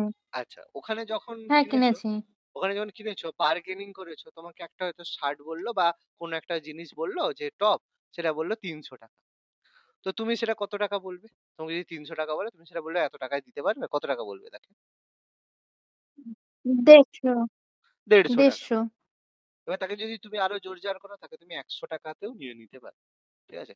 এবার আমি যদি তোমাকে জিজ্ঞেস করি, এই যে সেই শার্টটা যে তোমাকে সে দিল, এই শার্টটা সে কত টাকায় কিনেছে? তুমি কি বলবে বলো তো? কত টাকায় কিনেছে সে? বলতে পারবে? তারও কমে কিনেছে। হ্যাঁ, কত টাকা? যদি ৳১০০ দেয় তাহলে ৮০ কি কত ৫০ টাকা? এ। ৫০। এই শার্টটা কিনতে তার হয়তো মেক্সিমাম ৳২ খরচ হয়েছে। ৳২ থেকে ৳৩ খরচ হয়েছে। তাহলে স্যার কি করে সম্ভব? আমি বুঝিয়ে দিচ্ছি কি করে এই শার্ট গুলো আসে। ঠিক আছে? বলে তুমি যদি সঠিক বার্গেনিং করো, এরা তোমাকে কিন্তু মানে এত কম এটা কি টাকায়, রি রিইউজ করা থাকে কি? হ্যাঁ, এটা বুঝিয়ে দিচ্ছি। কিভাবে এই জিনিসগুলো ধর্মতলায় যেগুলো ফুটে আছে, সেগুলো কি হয়? এই যে লুধিয়ানা বা ব্যাঙ্গালোর, এইসব জায়গায় যে কাপড়গুলো হয়, কাপড় হওয়ার পরে কি হয়? ফ্যাশনের মানে কি হয়? সাপোজ ধরো অনেক কাপড় সেখানে তৈরি হলো। এবার কাপড় হওয়ার পরে এরকম সব কাপড় কিন্তু যায় না। মানে সাপোজ তুমি যদি একটু জায়গায় দাও যে একটা ফ্যাশনের একটা শার্ট এলো। সেই ফ্যাশনটা ৬ মাস বা ১ বছরে এক্সপায়ার্ড হয়ে গেল। মানে সেটা আর চলবে না। এবার অনেক এরকম শার্ট তৈরি হয়েছে, ওল্ড ফ্যাশন হয়েছে, কেউ আর সেগুলো বিদেশে নেবে না। বিদেশে কি হয় বলতো? একটা সিজনে এই ফ্যাশনের এই শার্ট হবে। তো এই শার্ট যদি সেই সিজন চলে যায়, তারপর ওই শার্টের আর কোনো ভ্যালু নেই। প্রোডাকশন হয়ে গেছে। তখন ওই শার্টগুলো কি হয়? যেগুলো নতুনই তৈরি করা হয়েছে, বিক্রি হয় কিভাবে? ওজন দরে। মানে পুরো প্যাকেট করলো, দিয়ে বললো একটা ২০ কেজির বা ৫০ কেজি বা ১০০ কেজির একটা পুরো বস্তা করলো। তার মধ্যে শার্টগুলোকে সব ঢুকিয়ে দেওয়া হলো। দিয়ে বললো ১০০ কেজি করা হচ্ছে, তারপর ধরো ৳১,০০০ হয়ে গেল। এবার সেই ১০০ কেজির মধ্য থেকে যে নিয়ে এলো, সেখানে কিন্তু কোনো চয়েস এর ব্যাপার না। তোমাকে দিয়ে দিল ১০০ কেজির বান্ডিল রয়েছে, এটা নিয়ে নাও। তুমি দেখলে কিনে এবার সেখান থেকে নিয়ে এলো কোনগুলো ভালো কন্ডিশনে রয়েছে। যেগুলো একটু ভালো কন্ডিশনে রয়েছে তার দাম বলল ৳৫০০। একটু যেগুলো খারাপ লাগলো সেগুলো বলল ৳২০০। একটু যেগুলো হলো সেগুলোকে মানে বলল ৳৫০। মানে ব্যাপারটা বুঝতে পারছো? সে কিন্তু কোনো পিস হিসেবে কিনেনি। সে কিন্তু ওজন হিসেবে কিনেছে। তো যদি দেখো এই যে জিনিসগুলো কিনতে তার কিন্তু কস্ট পড়েছে। মানে যদি দেখো ৳২ বা ৳৩ তাও নয়। এই টাকায় কিন্তু তারা কেনে। এবার তোমাকে সে ৳২০০, ৳৩০০, ৳৫০০ তোমাকে বিক্রি করে। কত টাকা লাভ বুঝতে পারছো? বুঝা গেল? এইভাবে জিনিস বিক্রি হয়। হ্যাঁ স্যার বুঝতে পারলাম। কিন্তু যেগুলো মানে শপিং মল টলে হয়, শপিং মলেও কিন্তু ওই জিনিসই হয়। বেশিরভাগ জায়গায় শপিং মলে ওটা হয়। ওইজন্য শপিং মলে পার্থক্য এরকম না। তবে ব্র্যান্ডেড যেগুলো আছে সেগুলোয় কিন্তু ওই জিনিসগুলো হয় না। ব্র্যান্ডেড যেগুলো পুরো একদম প্যাকেজিং হয়ে যেগুলো আছে সেগুলো হয় না। কিন্তু ওই যেগুলো ওপেন ভাবে যেগুলো পাবে সব ওইভাবেই আছে। ঠিক আছে? সেটা শপিং মলে বলো, সব জায়গায় বলো, ওখানে দেখবে একটু ভাঁজ হয়ে থাকে, হয়ে থাকে, দেখবে খুঁজে পেয়ে যাবে। ঠিক আছে? শপিং মলে এত কিছুর জন্য দামটা একটু বেশি নেয়, ফুটে ওইজন্য একটু কম নেয়। বার্গেনিং করলে ঠিকঠাক তোমাকে দিয়ে দেবে। ঠিক আছে? যাই হোক। তো ভারতে এরকম বিভিন্ন কর্পাস বন শিল্প রয়েছে। পশ্চিম ভারতে মহারাষ্ট্র, গুজরাট, পূর্ব ভারতে বাংলা, বিহার, উত্তর ভারতের উত্তরপ্রদেশ, রাজস্থান, হরিয়ানা, দক্ষিণ ভারতে তামিলনাড়ু, কর্ণাটক, তেলেঙ্গানা রয়েছে। তার মধ্যে অবশ্যই মানে মহারাষ্ট্রের মধ্যে আমাদের মুম্বাইতে রয়েছে, নাগপুরে রয়েছে, কোলাপুর, পুনেতে রয়েছে, গুজরাটের আহমেদাবাদে রয়েছে, ভদোদরাতে রয়েছে, পোরবন্দরে রয়েছে, সুরাটে রয়েছে। বা আমাদের বাংলাতে রয়েছে হাওড়া, রিষড়া খুব ইম্পোর্টেন্ট। বিহারে রয়েছে পাটনাতে রয়েছে, উত্তরপ্রদেশের কানপুর, লখনউতে রয়েছে, রাজস্থানে জয়পুরে রয়েছে, হরিয়ানার হিসারে রয়েছে, তামিলনাড়ুর কোয়েম্বাটুরে রয়েছে, চেন্নাইতে রয়েছে, কর্ণাটকের বেঙ্গালুরে রয়েছে, আর হায়দ্রাবাদ, তেলেঙ্গানার হায়দ্রাবাদ, সেকেন্দ্রাবাদ এইসব জায়গায় রয়েছে। সব জায়গাতেই গুরুত্বপূর্ণ কার্পাস বন শিল্প কেন্দ্র রয়েছে। আমি যেগুলো মার্কিং করলাম এগুলো থেকে বেশি এই নামগুলো তুলে আনে। তার মানে বাকিগুলো নয় সেরকম নয়। বাট এই নামগুলো বেশি তুলে আনে প্রশ্নের সময়। হুম? তো ভালো কথা। এবার লৌহ ইস্পাত শিল্প, স্টিল। তো লৌহ ইস্পাত শিল্পকে বলা হয় যে আধুনিক যান্ত্রিক সভ্যতার মেরুদণ্ড। মানে ব্যাপারটা হচ্ছে যেকোনো শিল্পই যদি তুমি তৈরি করো তাহলে তার প্রাথমিক স্তরে তোমার এই শিল্পের শিল্পজাত দ্রব্যের প্রয়োজন। তুমি দেখো, তুমি সাপোজ ধরো আজকে একটা রান্না মানে রান্নার মানে কিচেন তৈরি করবে। তাহলে কিচেন তৈরি করতে তোমার কি দরকার? স্টিল দরকার। তুমি যেকোনো জিনিসই বানাতে যাও, তোমার ১ম এ তো স্টিল ছাড়া তোমার কিছু চলবে? হবে না। তুমি যদি ভাবো একটা মানে কোচিং সেন্টার করবে, সেখানের জন্য বেঞ্চের জন্য মানে লাগবে, বিল্ডিং এর জন্য লাগবে সেখানে যে লোহা তৈরি। মানে তুমি যাই করতে যাও, লৌহ ইস্পাত, স্টিল তোমার লাগবেই লাগবে। এইজন্য এটাকে বলে ভিত্তি শিল্প। মানে এর উপর ভিত্তি করে সমস্ত শিল্প গড়ে ওঠে। এইজন্য এটাকে বলে আধুনিক যান্ত্রিক সভ্যতার মেরুদণ্ড বলা হয়। ভারতের ১ম ইস্পাত কেন্দ্র স্থাপন করা হয়েছিল ১৮৩০ সালে তামিলনাড়ুর আরকোটের পোর্ট নোভাতে। এটা ১ম ইস্পাত কেন্দ্র তৈরি করা হয়েছিল। এবার স্বাধীনতার পূর্বে ভারতে ১ম লৌহ ইস্পাত কারখানা স্থাপন হয়েছিল ১৮৭৪ সালে পশ্চিমবঙ্গের বর্ধমান জেলার ঝরিয়ার কুলটিতে। ছিল বরাকর আয়রন ওয়ার্কস। যেখানে কিন্তু শুধুমাত্র কাস্ট আয়রন তৈরি করতো। কাস্ট আয়রন মানে আয়রনের সবচেয়ে পিওরেস্ট ফর্ম তৈরি করা হতো। যেখান থেকে কিন্তু কোন রকমের এই যে আজকের দিনে যেসব করে হয়, এগুলো কিন্তু স্টিল থেকে তৈরি। ইস্পাত থেকে সমস্ত জিনিস হয়। কাস্ট আয়রন মানে বিশুদ্ধ লোহা। যেগুলোকে মানে ভেঙে ওই অস্ত্র-শস্ত্র এইসব জিনিস তৈরি করা যেত। ১৮৭৪ সালে কিন্তু ১ম বর্ধমানের আমাদের কুলটিতে তৈরি করা হয়েছিল। ঠিক আছে? এইজন্য পশ্চিমবঙ্গের বার্নপুর কুলটিতে অবস্থিত ইস্কো, পুরো নাম হচ্ছে ইন্ডিয়ান আয়রন অ্যান্ড স্টিল। এটা ভারতের প্রাচীনতম ইস্পাত কারখানা। পরীক্ষায় আসে যে ভারতের প্রাচীনতম ইস্পাত কারখানা কোনটা? ইস্কো। বা কোথায় অবস্থিত? বার্নপুর কুলটিতে অবস্থিত। ঠিক আছে? বার্নপুরে অবস্থিত ১৯১৯ এ। আর ১৯০৭ এ জামশেদপুরে তৈরি হয়েছিল টিসকো, যেটা আমাদের টাটা আয়রন অ্যান্ড স্টিল। ঠিক আছে? এই দুটো আমাদের তৈরি হয়েছিল টিসকো আর ইসকো। এর মধ্যে ঝাড়খণ্ডের যে টিসকো সেটা হচ্ছে ভারতের বৃহত্তম বেসরকারি লৌহ ইস্পাত কারখানা। এটা হচ্ছে জামশেদজি টাটা সেই সময় বানিয়েছিল। আমরা নাম তো শুনেছি জামশেদজি টাটার কথা। তো সেটাই বর্তমানে আমাদের টিসকো আমাদের অবশ্যই এখনো রয়েছে, প্রেজেন্টলি রয়েছে। তবে এগুলো যেহেতু মানে ১ম সরকারি বেসরকারি উদ্যোগে হয়েছিল, ১ম সরকারি উদ্যোগে গঠন করা হয়েছিল যেটা, সেটা হচ্ছে ভদ্রাবতীতে গঠন হয়েছিল। সেটা হচ্ছে বিশ্বেশ্বরাইয়া আয়রন অ্যান্ড স্টিল ওয়ার্কস। এটা ১ম ভারতের গভর্নমেন্ট সরকারি উদ্যোগে গঠিত হয়েছিল। ১ম লৌহ ইস্পাত কেন্দ্র বিশ্বেশ্বরাইয়া আয়রন অ্যান্ড স্টিল ওয়ার্কস। আর ভারতের ১ম প্রাচীনতম লৌহ ইস্পাত কারখানা এটা হচ্ছে কুলটিতে ইসকো। ঠিক আছে? আর সবচেয়ে হচ্ছে ভারতের বৃহত্তম বেসরকারি লৌহ ইস্পাত কারখানা সেটা হচ্ছে টিসকো। ৩ টে আলাদা, আলাদা আমি বলে দেব। ওকে? এবার স্বাধীনতার পরে সরকারি উদ্যোগে এরকম বহু লৌহ ইস্পাত কারখানা তৈরি হয়েছিল। যেখানে সরকার উদ্যোগ নিয়েছিল কিন্তু অনেকে বেসরকারি মানে বিদেশিরা, অনেক বিদেশ দেশ আমাদের সাহায্য করেছিল। যেমন ১৯৫৬ সালে 1956 এ যখন ২য় পঞ্চবার্ষিকী পরিকল্পনা হয়, তখন তৈরি হয়েছিল ভিলাইতে, ছত্তিশগড়ের, মধ্যপ্রদেশ ছিল ছত্তিশগড়ের ভিলাইতে। ২য় পঞ্চবার্ষিকী পরিকল্পনার সময় লৌহ ইস্পাত কারখানা তৈরি হয়েছিল। সাহায্য কে করেছিল? ইউএসএসআর মানে রাশিয়া। মানে এখন ইউএসএসআর আর নেই। মানে সোভিয়েত রাশিয়া এখন আর নেই। এখন তো রাশিয়া হয়ে গেছে, ভেঙে গেছে। তাহলে এটা ১ম বার হয়েছিল। তারপরে পশ্চিমবঙ্গের দুর্গাপুরে হয়েছিল। সাহায্য করেছিল ব্রিটেন ২য় পঞ্চবার্ষিকী পরিকল্পনার সময়। উড়িষ্যায় তৈরি হয়েছিল রাউরকেল্লা। আমাদের পশ্চিম জার্মানি হেল্প করেছিল ২য় পঞ্চবার্ষিকী পরিকল্পনার সময়। তো আগে কিন্তু জার্মানির ২ টো ভাগ ছিল। পশ্চিম জার্মানি, পূর্ব জার্মানি। পরে দেখো তারা আবার ইউনাইট হয়ে গেছে। ঠিক আছে? তারপরে ঝাড়খণ্ডের বোকারো, সেখানেও ইউএসএসআর রাশিয়া হেল্প করেছিল ৩য় পঞ্চবার্ষিকী পরিকল্পনায়। এবারে ৪র্থ পঞ্চবার্ষিকী পরিকল্পনা হলো সালেম, তামিলনাড়ুর সালেমে 1969 এ। তারপরে বিজয়নগরে হলো কর্ণাটকের ৪র্থ পঞ্চবার্ষিকী পরিকল্পনায়। তারপরে বিশাখাপত্তনম ও ভাইজ্যাকে হয় সেটা ৪র্থ পঞ্চবার্ষিকী পরিকল্পনা। অর্থাৎ ভারতে এই পঞ্চবার্ষিকী পরিকল্পনার মধ্যে এরকম ৭ টা আমাদের লৌহ ইস্পাত কারখানা গঠিত হয়েছিল। পরীক্ষায় এসে থাকে যে কার সহায়তায় কোনটা। এইজন্য ১ম যে ৪ টা এইটাই কিন্তু বিদেশিরা মানে পঞ্চবার্ষিকীর উপরে হেল্প করেছিল। পরীক্ষাগুলো ডাইরেক্ট প্রশ্ন আছে যে ভিলাইয়ে যে লৌহ ইস্পাত কারখানা কোন দেশের সহায়তায় গড়ে উঠেছিল? ৪ টে অপশন থাকবে ইউএসএসআর, জার্মানি, ইউকে, ইউএসএ এরকম থাকবে। তো এটা মনে রাখতে হবে কোন দেশের সহায়তায় কোনটা হয়েছিল। গুরুত্বপূর্ণ প্রশ্ন প্রায় কিন্তু থাকে। এবার সব দেশে তো সব শিল্প-টিল্প হচ্ছে। কোন সমস্যা নেই। এবার শিল্পের উন্নতি করার জন্য গভর্নমেন্টকে তো কিছু করতে হবে। ওইজন্য 1974 এ ইন্দিরা গান্ধীর সময়ে শিল্প উন্নয়নের জন্য তৈরি হয় SAIL, steel authority of India limited, SAIL গঠন করা হয়। যার হেডকোয়ার্টার আমাদের নিউ দিল্লিতে অবস্থিত। এরা কি করবে? এই কোম্পানির উপর নজরদারি করবে যাতে শিল্পের উন্নতি হয়। তো 1976 সালে সরকার এই যে ইস্কো কারখানাটাকে অধিগ্রহণ করে এবং দায়িত্ব দেয় যে সেলকে বলে যে তুমি এটা দেখভাল করো।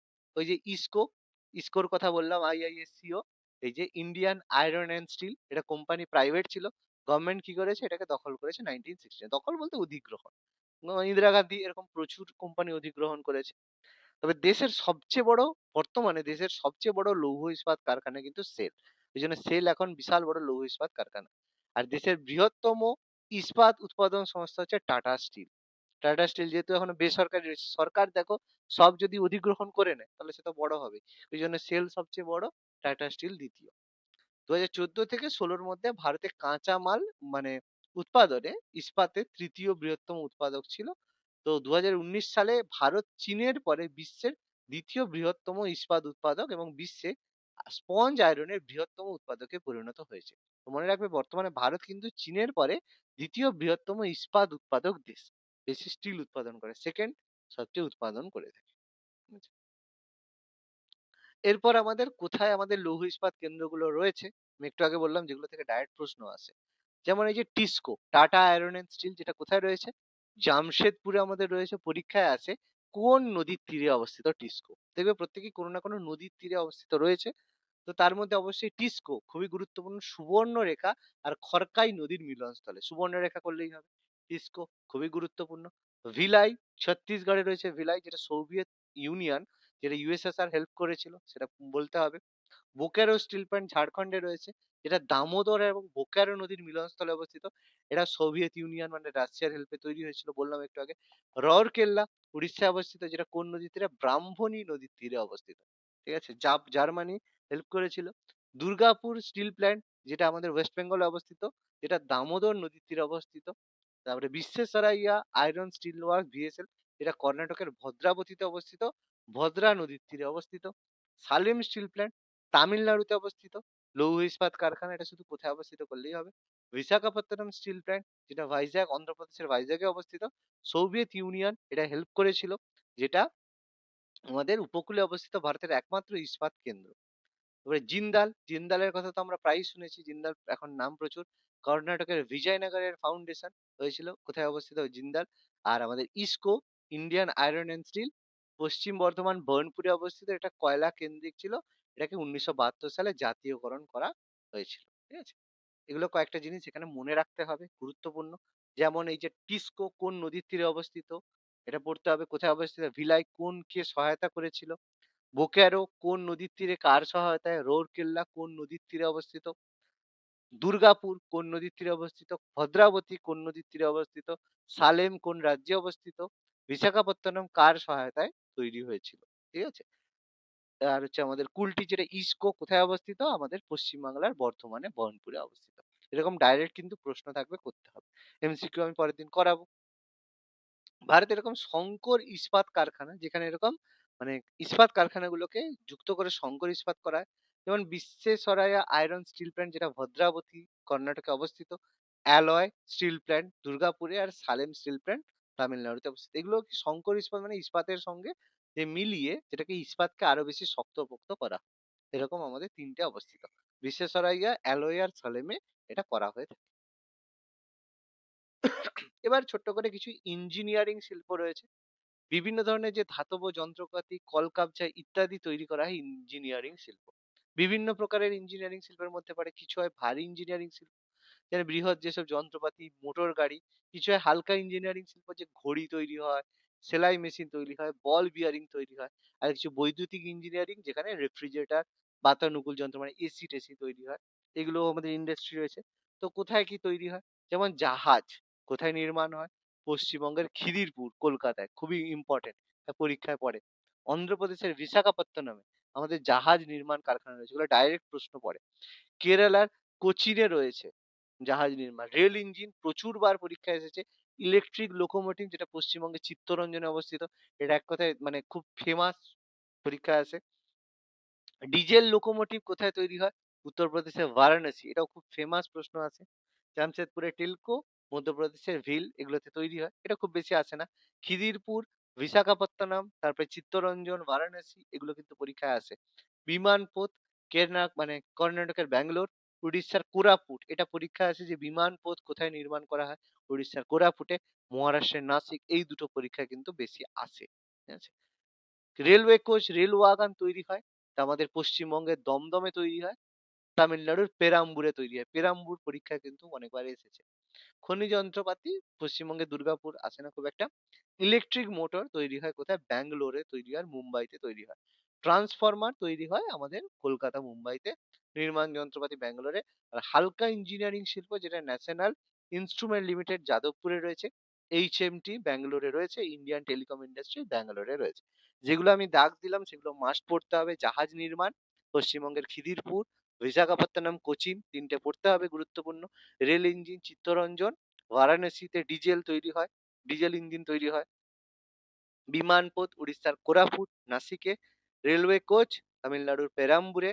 আর বৈদ্যুতিক যন্ত্রপাতি বেশি তৈরি, ইলেকট্রিক মোটর, তার মধ্যে ব্যাঙ্গালোর আর মুম্বাইতে তৈরি হয়। এগুলো মনে রাখতে হবে।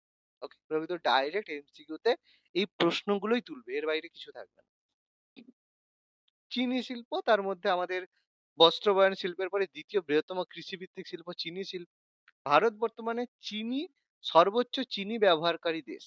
ঠিক আছে? বিশ্বের এবং পৃথিবীর দ্বিতীয় বৃহত্তম চিনি উৎপাদনকারী দেশ। ভারত সবচেয়ে বেশি চিনি উৎপাদন করে, যেন ভারতের লোকের এত বেশি সুগার। সবচেয়ে বেশি চিনি উৎপাদন করে কোন দেশ? কিউবা। প্রচুর গুরুত্বপূর্ণ প্রশ্ন, পরীক্ষা আছে। সবচেয়ে কোন দেশ চিনি? আর আমাদের বেশি চিনি কলগুলো মহারাষ্ট্র, কর্ণাটক, তামিলনাড়ু, অন্ধ্রপ্রদেশে গড়ে উঠেছে। তার মধ্যে কোন স্টেট সবচেয়ে বেশি চিনি উৎপাদন করে? মহারাষ্ট্র। আমি মার্ক করে দিচ্ছি কোনগুলো পড়তে হবে। কোন দেশ সবচেয়ে বেশি চিনি উৎপাদন করে? কিউবা। কোন রাজ্য সবচেয়ে বেশি চিনি উৎপাদন করে? সেটা হচ্ছে মহারাষ্ট্র। আর চিনি দাম ঠিক করে কোন সংস্থা? সিএসিপি, commission for agriculture cost and price. এরা কি করে? চিনির দাম কত হবে সেটা নির্ধারণ করে। কেন? তার কারণ 1955 সালে এসেনশিয়াল কমোডিটিস অ্যাক্ট অনুযায়ী চিনি আর ইক্ষুকে প্রয়োজনীয় দ্রব্য বলা হয়। যেসব জিনিস এসেনশিয়াল গুডস হয়ে যাবে তার দাম কিন্তু সরকার নির্ধারণ করবে। তার দাম সরকার নির্ধারণ করবে, যে এর বেশি হবে না। ওই জন্য চিনির দাম দেখবে একটা ফিক্সড থাকে।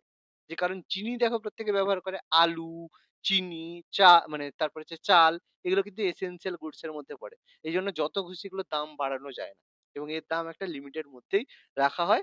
এই ১ টাকা ২ টাকা এদিক ওদিক হবে, কিন্তু খুব বেশি যে হঠাৎ করে ১০ টাকার চিনি ৫০ টাকা কোনোদিন হবে না। কারণ এগুলো এসেনশিয়াল। আলুর দাম একটা নির্দিষ্ট জায়গা রেশিওর মধ্যে থাকে, এর বাইরে কিন্তু যাবে না। কারণ এগুলো প্রয়োজনীয় দ্রব্য বা এসেনশিয়াল গুডস এর মধ্যে থাকে। ওর দাম সরকার নির্ধারণ করে দেয় যে এর বেশি হবে না। ঠিক আছে? তো চিনি তার মধ্যে কিন্তু পড়ে। কে নির্ধারণ করে কোন রাজ্যে সবচেয়ে বেশি হয়, কোন দেশে সবচেয়ে বেশি হয়? আমাদের পড়তে হবে।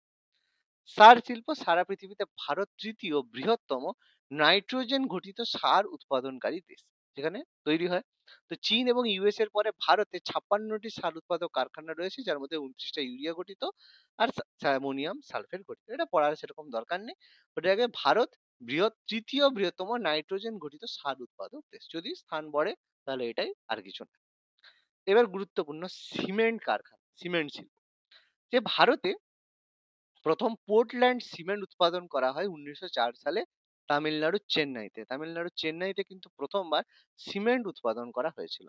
গুজরাটের পোরবন্দরে ১৯১৪ তে প্রথম স্থায়ী সিমেন্ট কারখানা তৈরি হয়, তার নাম হয় ভারতীয় সিমেন্ট কোম্পানি লিমিটেড। এই নামে ১৯১৪ সালে ভারতের প্রথম স্থায়ী সিমেন্ট কোম্পানি তৈরি হয়েছিল। এই সিমেন্ট কেন্দ্রগুলো কি কি আমরা জানি? সিমেন্ট কারা কারা বানায়? আল্ট্রাটেক, পরীক্ষা কিন্তু ডাইরেক্ট আসে যে আল্ট্রাটেক কোন রাজ্যের কোম্পানি? মনে রাখবে মহারাষ্ট্রের কোম্পানি কিন্তু আল্ট্রাটেক। ঠিক আছে?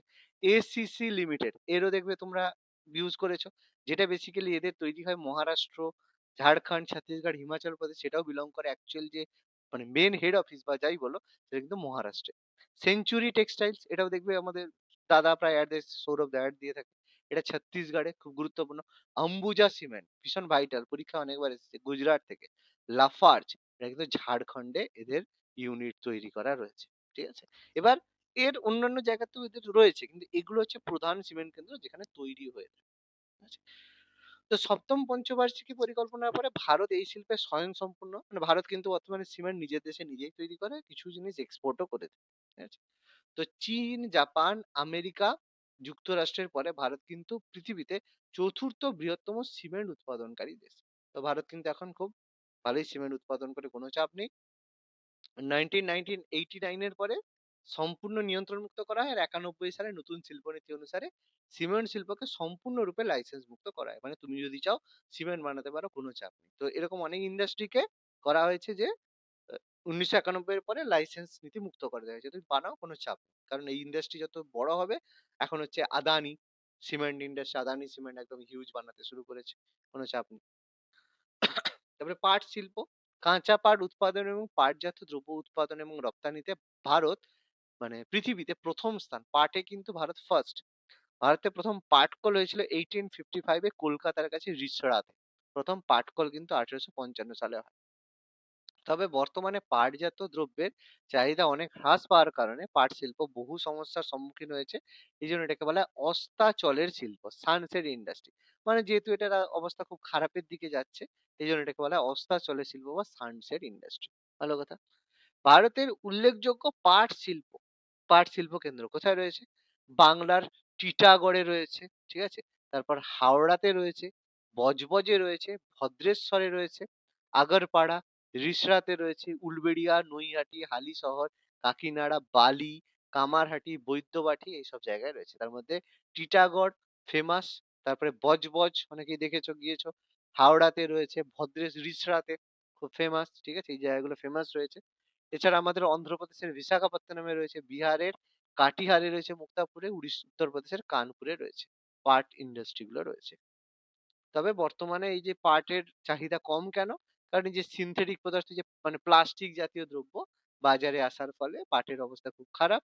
1991 সালে অর্থনৈতিক এবং বাণিজ্য নীতিতে পাট শিল্পকে যথেষ্ট গুরুত্ব দেওয়া হয়েছিল। কিন্তু যেহেতু মানে পাটের উৎপাদন বৃদ্ধি এবং মানের উন্নয়ন করার জন্য এবং পাট চাষীদের নির্দিষ্ট দাম স্থির করার জন্য 2005 সালে সরকার প্রথম জাতীয় পাট নীতি ঘোষণা করে।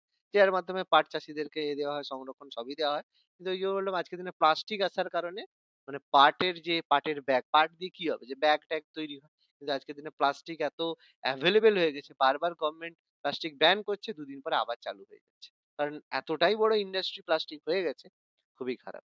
তোমরা তো জানো যে যদি না জানো, যে করে দেখবে যে প্রশান্ত মহাসাগরে ভারতের যে মানে পুরো ভারতের যে আয়তন, তার অর্ধেক আয়তনের একটা প্লাস্টিকের দেশ হয়ে গেছে। মানে এত প্লাস্টিকের গার্বেজ জমে প্রশান্ত মহাসাগরে পুরো একটা মানে ভারতের যে আয়তন, বুঝতে পারছো তো ভারত দেশের আয়তন, তার প্রায় অর্ধেক আয়তনের একটা হচ্ছে এরকম দেশ তৈরি হয়ে গেছে। তার দেশ মানে যে জায়গায় সব প্লাস্টিক এসে জমা হয়ে হয়ে পুরো দেশের মতো গঠন হয়ে গেছে। বলবে যে কি হবে, তাতে অসুবিধা কি আছে? সামুদ্রিক মাছ, তারা তো বুঝতে পারছে না। তারা সেগুলোকে খাচ্ছে। খাওয়ার পরে কি হচ্ছে? সেগুলো তার পেটে যাচ্ছে। এবার যখনই সেগুলো আটকে যাচ্ছে, তাদের রেসপিরেশন মানে তাদের হচ্ছে নিঃশ্বাস নিতে পারছে না, মারা যাচ্ছে। অনেকের আবার প্লাস্টিক যখন ডাইজেস্ট করে তাদের ডিএনএ তে মিশে যাচ্ছে। এবার সেই মাছগুলোকে খাচ্ছে, বড় মাছ। এবার সে বড় মাছ খাওয়ার পরে মানে সেই যে মাছগুলো তাদের পেটে যাচ্ছে, ফলে হাঙর-টাঙর মারা যাচ্ছে। আবার সেইগুলো কি হচ্ছে, যখন মানে এই জাহাজের তোমার এ ধারে আসছে, মানে উপকূলে আসছে, তখন মানুষ কি করছে, সেগুলোকে ধরে খাচ্ছে। ফলে মানুষের মধ্যে সেই প্লাস্টিক গুলো কিন্তু ঢুকে যাচ্ছে। ফলে মানে এটা এক ধরনের ভীষণ খারাপ অবস্থা। কিন্তু তবুও দেখো, এটা তো সরকার কন্ট্রোল করার কোনো চেষ্টা করছে না। কিছু করার নেই। হচ্ছে। চলুক, কোনো সমস্যা নেই। তারপর আমাদের কাগজ শিল্প, যে পশ্চিমবঙ্গের শ্রীরামপুরে প্রথম যান্ত্রিক কাগজের কল স্থাপন করা হয়েছিল 1812 এ। তারপরে কলকাতার বালিতে স্থাপন করা হয় রয়্যাল পেপার মিল, যেটা ভারতের প্রথম যন্ত্রচালিত কাগজ কল। ভারতে প্রথম নিউজ প্রিন্ট উৎপাদনের কারখানা 1955 সালে মধ্যপ্রদেশের নেপানগরে national newsprint and paper mills লিমিটেডের তত্ত্বাবধানে ঘটে ওঠে। প্রথম নিউজ প্রিন্ট 1915 সালে মধ্যপ্রদেশে হয়। প্রথম শ্রীরামপুরে প্রথম যান্ত্রিক কাগজের কল স্থাপন করা হয়েছিল। ভারতের উল্লেখযোগ্য কাগজ কেন্দ্র: বিহারের ডালমিয়া নগর, আসামের কাছড়া, উত্তরপ্রদেশের সাহারানপুর, লখনউটা প্রায়ই এসে থাকে। লখনউ আর কানপুর। এখানে লখনউটা বেশি আসে। মধ্যপ্রদেশের ভোপাল, নেপানগর এটা খুব ফেমাস একটু আগেই বললাম। যে নেপানগরে ১ম নিউজ প্রিন্ট তৈরি হয়েছিল এইজন্য মনে রাখবে। এটা খুব গুরুত্বপূর্ণ। মহারাষ্ট্রের পুনে, গেরেগাঁও, খেপালি, অন্ধ্রপ্রদেশের রাজামুন্দ্রি। এটা মাঝে, মাঝে পরীক্ষায় আসে রাজামুন্দ্রিতে। গুজরাটের আমেদাবাদ, ভদোদরা এই জায়গায়। ভদোদরাটা একটু মনে রাখবে। তো ১৯৯৭ সালে সরকার কাগজ শিল্পকে সম্পূর্ণ লাইসেন্সের আওতাভুক্ত করেছিল। ঠিক আছে? ওই জন্য সব সারা পৃথিবীর নিরিখে ভারত কাগজ শিল্পে ১৫তম স্থান অধিকার করে। খুব একটা ফার্স্ট এর অবস্থায় নেই, নিজেই আছে। এবার কয়লা খুব ইম্পর্টেন্ট। যে দুজন ইংরেজ, যেটা হচ্ছে ইংরেজ সম্ভার এবং হ্যাটলি ভারতে কিন্তু প্রথম কয়লা আবিষ্কার করেছিল। এবং প্রথম কয়লা উৎপাদন কিন্তু ১৯১৪ সালে রানীগঞ্জ থেকে কিন্তু প্রথম কয়লা উৎপাদন করা হয়। পরীক্ষায় আসে। এবার কয়লাকেও ভারতের হচ্ছে মূল শিল্প বা বেসিক ইন্ডাস্ট্রির উপরে বলা হয়। কারণ এর উপর যেমন লৌহ ইস্পাত শিল্প, সেরকম কয়লা শিল্প কিন্তু আমাদের বেসিক ইন্ডাস্ট্রির মধ্যে পড়ে। কারণ যা উৎপাদন করবে তার মধ্যে কয়লা তোমার গুরুত্বপূর্ণ। বলে স্যার আমি তো কয়লা প্রয়োজন নেই। কিন্তু আরে তুমি কয়লা তুমি ব্যবহার না করলেও কয়লা থেকে উৎপন্ন হয়ে যে কারেন্ট বা বিদ্যুৎ, সেটা তো তুমি উৎপাদন করছো। যেকোনো বিজনেস করতে গেলে তোমার ইলেকট্রিক ছাড়া কি করে হবে না। ফলে কয়লাও কিন্তু আমাদের বেসিক ইন্ডাস্ট্রির মধ্যে এই কারণে পড়ছে। এবার কয়লা উৎপাদক অঞ্চলকে দুভাগে ভাগ করি। একটা হচ্ছে আমাদের গান্ডোয়ানা ল্যান্ড, আর হচ্ছে সেকেন্ড ক্যাটাগরি। তো গান্ডোয়ালা ল্যান্ডের থেকে ভারতের প্রায় 98% কয়লা আসে, যেগুলো আমাদের বেসিক্যালি সোন নদী, দামোদর নদী, গোদাবরী নদীর উপত্যকা অঞ্চলে অবস্থিত বিভিন্ন যে ভারতের রাজ্য, পশ্চিমবঙ্গ, ঝাড়খণ্ড, উড়িষ্যা, ছত্তিশগড়, মধ্যপ্রদেশ, মহারাষ্ট্র, উত্তরপ্রদেশ, অন্ধ্রপ্রদেশ রাজ্য জুড়ে এই গান্ডোয়ানা ল্যান্ড অবস্থিত, যার মধ্যে ঝাড়খণ্ডে সবচেয়ে বেশি হয়, পশ্চিমবঙ্গেও হয়, ঠিক আছে, ছত্তিশগড়ে, উড়িষ্যা এগুলো আমাদের হয়ে থাকে। আর মাত্র 2% কয়লা যেগুলো উৎপাদন হয় অন্য অঞ্চল, যেখানে কার্বনের পরিমাণ খুব কম থাকে, যেগুলোর মধ্যে রয়েছে আমাদের আসামে কিছু হয়, মেঘালয়, নাগাল্যান্ড, অরুণাচল প্রদেশ, জম্মু কাশ্মীর, পশ্চিমবঙ্গের দার্জিলিং এর হিমালয় পাদদেশে এইসব জায়গায় কম উৎপাদন হয়। রাজস্থান, উত্তরপ্রদেশ, কেরালা এগুলো কম উৎপাদন। বেশি হয় এই যে ঝাড়খণ্ডে সবচেয়ে বেশি কয়লা উৎপাদন হয়, আর পশ্চিমবঙ্গে। এবার কয়লা উৎপাদনে ভারত বিশ্বে ৫ম স্থান অধিকার করে। আর ভারতের বৃহত্তম খনিজ সম্পদ হচ্ছে কয়লা। ঠিক আছে? কয়লা উৎপাদন হয়। এবার কয়লাকে ১৯৭২-৭৩ সালে জাতীয়করণ করা হয়, যেটা পরে ৯৩ আর ৭৩ এ এই আইন সংশোধন করা হয়েছিল। এবার মনে রাখবে ভারতের যে কয়লা শিল্পকে দুটো কোম্পানি কন্ট্রোল করে। একটা হচ্ছে কোল ইন্ডিয়া লিমিটেড, আর হচ্ছে সিঙ্গারিন কোয়ারলালিচ কোলিয়ারিজ কোম্পানি লিমিটেড। এই দুটো কোম্পানি কিন্তু ভারতের কয়লা শিল্পকে টোটালি কন্ট্রোল করে। ২০০৭ সালে নতুন কয়লা বন্টনের নীতি ঘোষণা হয়, যার মাধ্যমে বলা হয় যে কে কতটা কয়লা ব্যবহার করতে পারবে। আর বর্তমানে এই যে কয়লার উপরে যে মানে কোম্পানি ছাড়াও এই যে আম্বানি আদানি এরাও কিন্তু কয়লা ডিস্ট্রিবিউশনের নীতি করছে এবং বারবার গভর্নমেন্টকে প্রেসারাইজ করছে যে যাতে এগুলোতে করা হয়। তো মোদী সরকার এরপরে আসার পর থেকে বিভিন্ন নতুন নীতি পরে রয়েছে, যেগুলো খুব বেশি আমাদের লাগবে না, আমি এই জন্য অ্যাড করিনি। ঠিক আছে? যেগুলো প্রয়োজনীয় সেগুলো আমি দিয়েছি, স্টার করে দিয়েছি, এগুলো করলেই হয়। অনেক বড় জিনিস আমি জানি, কিন্তু শিল্পটা একটু বড়। কয়লার ৪ ধরনের টাইপ হয়: অ্যানথ্রাসাইট, বিটুমিনাস, লিগনাইট আর পিট। এর মধ্যে সবচেয়ে ভালো কোয়ালিটির কয়লা হচ্ছে অ্যানথ্রাসাইট। এটা সবচেয়ে ভালো কোয়ালিটির কয়লা, সবচেয়ে বেশি তাপ উৎপন্ন হয়, তো এটা থেকে সবচেয়ে কম ধোঁয়া হয়। আর যেখানে ৮০ থেকে ৯০% কয়লা থাকে। বিটুমিনাস দ্বিতীয় শ্রেণীর কয়লা, যেটা হচ্ছে কালো রঙের হয়, যেটা থেকে ৭৫ থেকে ৮৫% কয়লা কার্বন থাকে। লিগনাইট বাদামি রঙের হয়, যেখানে ৪৫ থেকে ৫০%। আর সবচেয়ে নিম্নমানের কয়লা হচ্ছে পিট কয়লা। আর কয়লা খনি কোথায় কোথায় আছে প্রত্যেকে আমরা জানি। পশ্চিমবঙ্গের রানীগঞ্জে আছে, ঝাড়খণ্ডের ঝরিয়াতে আছে, ধানবাদে আছে, উড়িষ্যার তালচেরে আছে, মধ্যপ্রদেশের হচ্ছে জহিলাতে আছে, আসামের পড়ে না খুব একটা, মধ্যপ্রদেশের রায়গড়ে আছে, আর হচ্ছে অন্ধ্রপ্রদেশের কাটাপল্লী, সিঙ্গারিনি, আর হচ্ছে মহারাষ্ট্রের ওয়ার্ধা। এই কয়েকটা জায়গা আমি দাগ দিলাম, এই কয়েকটা জায়গা পড়লেই হবে। রানীগঞ্জ, মানে ঝরিয়া, ধানবাদ, তালচের, জহিলা, রায়গড়, ওয়ার্ধা, এগুলো আমাদের পড়লেই হবে। আচ্ছা, তো আমাদের অনেক ব্যাপার আছে, প্রচুর জিনিস আছে। উম, থাক, এতটাই থাক, ঠিক আছে? নাহলে এতটাই একটু মাথায় রাখতে মাথা খারাপ হয়ে যাবে। ঠিক আছে? আমি পুরো নোটটাই দিয়ে দিচ্ছি, কিন্তু আজকে ৯টা পেজ পর্যন্ত পড়ানো হয়েছে, পরের দিন কিন্তু আরো অনেক কিছু জিনিস আছে। ঠিক আছে? সেগুলো পরের দিন পড়াবো। তো পুরো পিডিএফটা আমি দিয়ে রাখছি, তোমরা একটু রিডিং পড়বে। রিডিং পড়লে দেখবে জিনিসগুলো আস্তে আস্তে বুঝতে পারবে। আর এই শিল্প থেকে একটু ভালোভাবে একটু বেশি করে পড়তে হবে। আমি অনেক কমিয়ে দিয়েছি, কিন্তু এরপরে আর কমানোটা সম্ভব নয়। কেন? কারণ প্রত্যেকটা শিল্প থেকে কম বেশি ১ লাইন ২ লাইন করে অন্তত জানতে হবে। এটা না জানলে পরীক্ষার সময় যেটাকে বলো কমন, সে কমন কিন্তু পাবে না। স্যার আপনি ২ লাইনে একটু লিখে দেন না কোথায় কি আছে? লিখে দিতে পারি, কিন্তু কিছু কমন পাবে না, প্লাস দ্বিতীয় কথা মনেও থাকবে না। ফলে একটু বেশি করে পড়তে হবে। দেখো, পরবর্তী ইন্ডাস্ট্রি যেটা হচ্ছে আমাদের সিল্ক ইন্ডাস্ট্রি। সিল্ক ছেলেরা না জানলেও মেয়েরা ভালোভাবেই জানে, কারণ সিল্কের শাড়ি প্রায় পরে থাকে, যেটা আমাদের সিল্ক আমাদের ক্ষেত্রে মানে শাড়ি তৈরিতে বেশি ব্যবহার করা হয়ে থাকে। তো এটার বেসিক্যালি অনেক দাম হয়, সিল্কের শাড়ির অনেক দাম হয়। তার কেন হয়? কারণ এটা বেসিক্যালি কৃষি ভিত্তিক এবং কুটির শিল্প। কুটির শিল্প কথার মানে হচ্ছে এটা কোনো মানে বেশি ওই তোমার হচ্ছে এতে মানে মানে যেটাকে আমরা বলি কলকারখানায় তৈরি না হয়ে বাড়িতে হাতে বোনা হয়ে থাকে বেশিরভাগ। সেই কারণে এটাকে কুটির শিল্প বলে। কুটির শিল্প মানে এগুলো বাড়িতে নিজের হাতে তৈরি করা হয়, বা বাড়িতে ছোটখাটো তুমি কোনো যন্ত্র বসিয়ে করতে পারো, সেগুলোকে আমরা কুটির শিল্প বলে থাকি। তো তার মধ্যে সিল্ক হচ্ছে সেই কুটির শিল্পের একটা উদাহরণ। সিল্ক আমরা ব্যবহার তৈরি হয় কিভাবে? রেশম যে মথ হয়, সেগুলোকে খাওয়ার দেওয়া হয়। খাওয়ার দেওয়ার পরে সেগুলোকে খেয়ে থাকে। খাওয়ার পরে তাদের মুখের চারিদিকে লালা জন্মায়। লালা জন্মানোর পরে যখন লাস্ট স্টেজ কুকুন তৈরি হয়, লাস্ট স্টেজ যাওয়ার আগেই তাদেরকে গরম জলে ফেলে দেওয়া হয়। ফলে ভেতরের যে মানে সিল্কের যে পোকাটা রয়েছে সে মারা যায়, বাইরের কোকনটা রয়ে যায়। সেখান থেকে আমরা সিল্ক বানিয়ে থাকি। তো কেউ যদি না জানো, ইউটিউবে দেখবে কিভাবে সিল্ক তৈরি হয়, তাহলে খুব সুন্দর ভিডিও তোমরা দেখতে পাবে।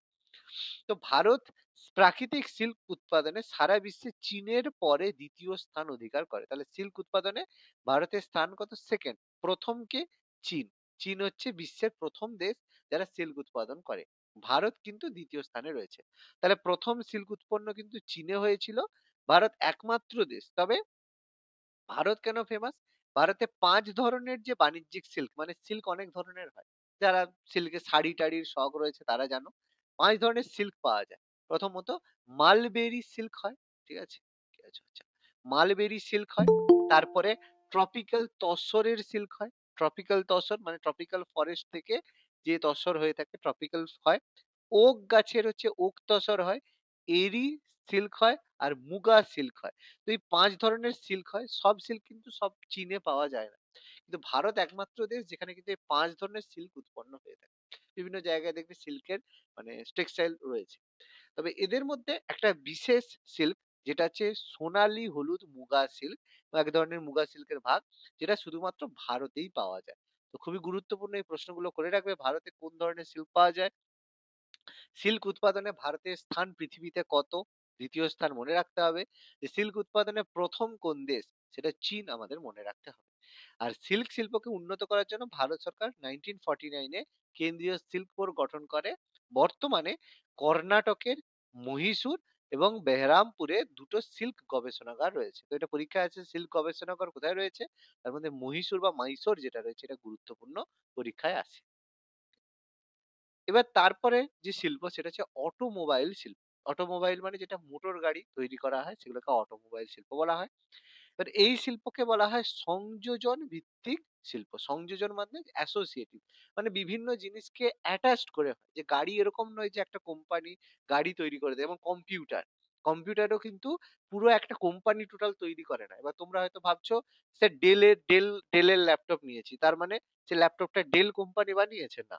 ডেল ল্যাপটপ নিয়েছো, সেই ল্যাপটপ বা কম্পিউটারের মধ্যে প্রসেসর রয়েছে ইন্টেলের, মাদারবোর্ড রয়েছে জেব্রনিক্স এর, ঠিক আছে? অর্থাৎ বিভিন্ন কোম্পানির কিন্তু জিনিস থাকে কম্পোনেন্টের মধ্যে।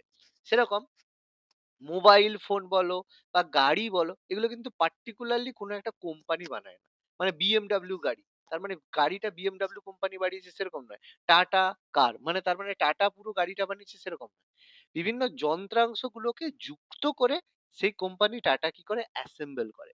মানে এই যে তোমরা মোবাইল ব্যবহার করছো, কেউ হয়তো ধরো স্যামসাং এর মোবাইল ব্যবহার করছো, তাহলে স্যামসাং এর মোবাইল ব্যবহার করছো মানে মোবাইলের যে পুরো অংশটা কিন্তু স্যামসাং বানায়নি। তার যে ক্যামেরা রয়েছে সেটা সোনি কোম্পানির ক্যামেরা, যে প্রসেসর রয়েছে সেটা তোমার হচ্ছে ধরো মিডিয়াটেক কোম্পানির প্রসেসর। অর্থাৎ এরকম বিভিন্ন জিনিস নিয়ে তাহলে কোম্পানিটা বিক্রির সময় কি হচ্ছে, বাইরে লিখে দেওয়া আছে কি স্যামসাং। কেন? কারণ স্যামসাং কোম্পানি সেই জিনিসটাকে অ্যাসেম্বল করছে। যেরকম অটোমোবাইল কোম্পানিও কিন্তু সেরকম। ওই যে বিভিন্ন পার্টস গুলো হয়, ইঞ্জিন বলো বা যেরকম বডির বলো, সব যে জিনিসপত্র সব কিন্তু বিভিন্ন কোম্পানি বানিয়ে থাকে। ওরা কি করে? ওগুলোকে অ্যাসেম্বল করে। তাহলে সেরকম অটোমোবাইল কোম্পানিকে বলা হয় সংযোজন ভিত্তিক শিল্প, মানে বিভিন্ন যন্ত্রাংশ নিয়ে গঠিত হয়। এরকম মোবাইল শিল্পও কিন্তু সংযোজন ভিত্তিক শিল্পের উদাহরণের মধ্যে পড়ে। এবার এই শিল্পকে কেন্দ্র করে অনেক অনুসারী শিল্প গড়ে ওঠে, শিল্পের শিল্প বলে। এবার এখানে প্রশ্ন আসতে পারে যে স্যার, অনুসারী শিল্প উদাহরণ কি, বা অনুসারী শিল্প ব্যাপারটা কি?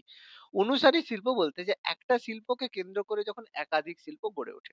উদাহরণ দিচ্ছি, সাপোজ ধরো কোনো এক জায়গায় অটোমোবাইল ইন্ডাস্ট্রি গড়ে উঠেছে। এবার অটোমোবাইলসে যারা কাজ করছে লেবার, সে লেবারদের খাওয়ার জন্য তো দরকার, ফলে তার পাশাপাশি যেখানে অটোমোবাইল ইন্ডাস্ট্রি রয়েছে তার পাশে মিও আমরে কেকের দোকান খুললো।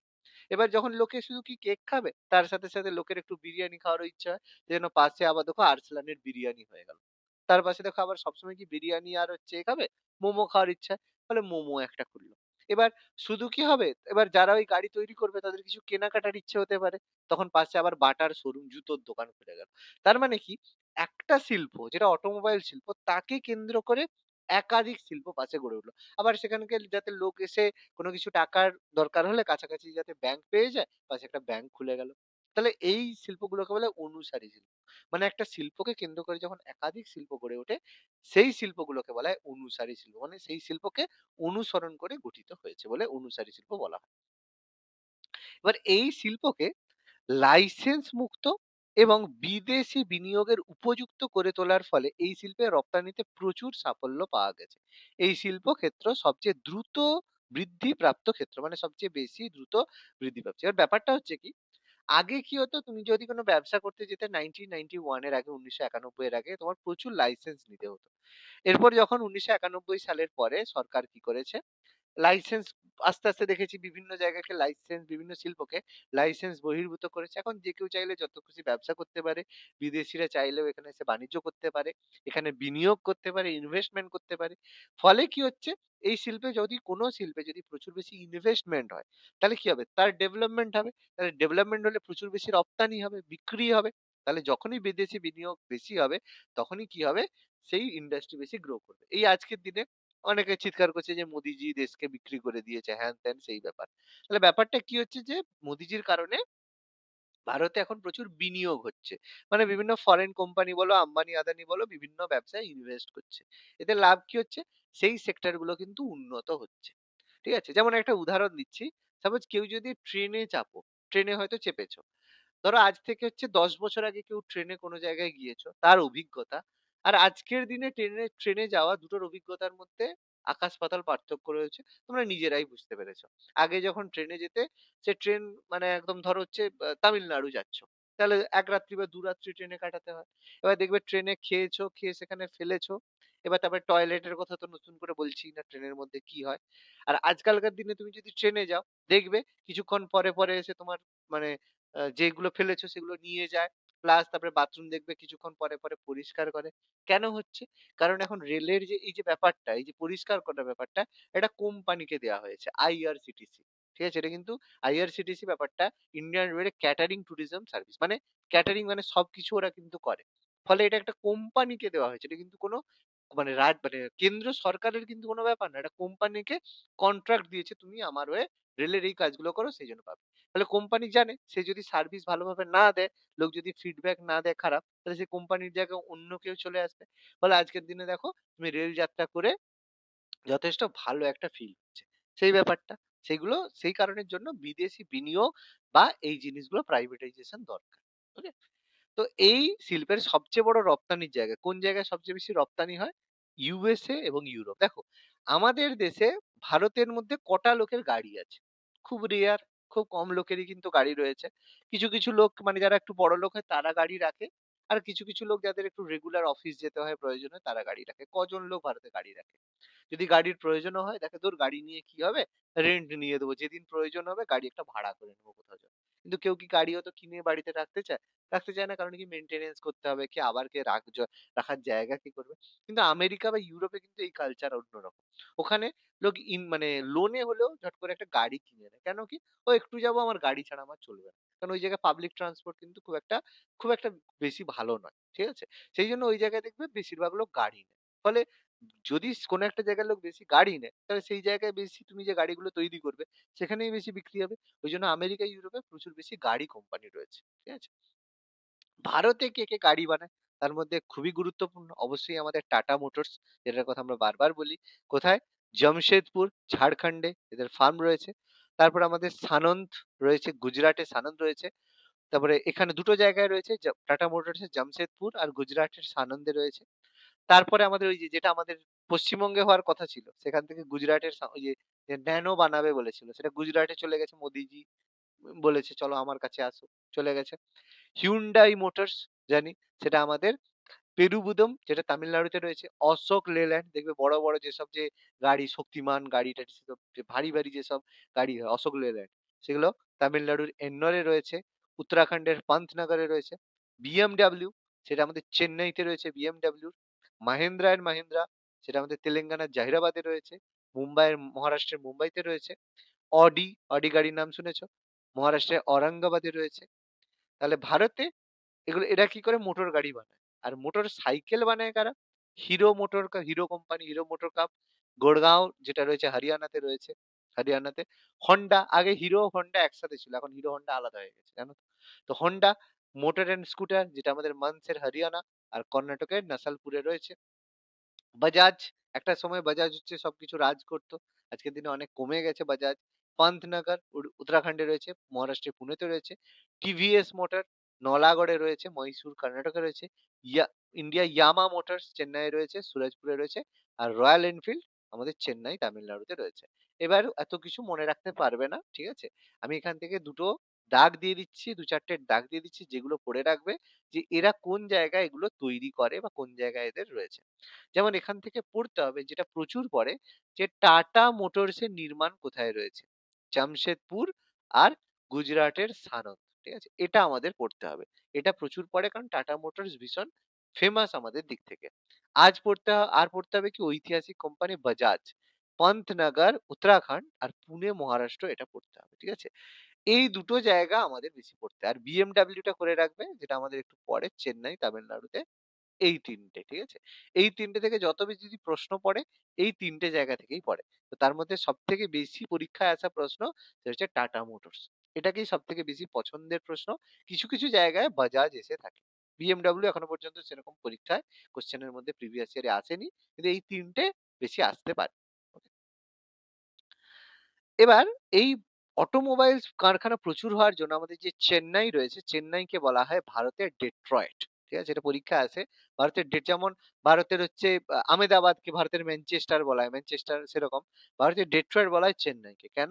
কারণ চেন্নাই অটোমোবাইল নির্মাণ শিল্পে বিপুল উন্নতি করেছে, যেটা মার্কিন যুক্তরাষ্ট্রের ডেট্রয়েটের সঙ্গে তুলনা। মার্কিন যুক্তরাষ্ট্রের ডেট্রয়েটে এরকম অটোমোবাইল শিল্প খুব গুরুত্বপূর্ণ ভূমিকা করেছে।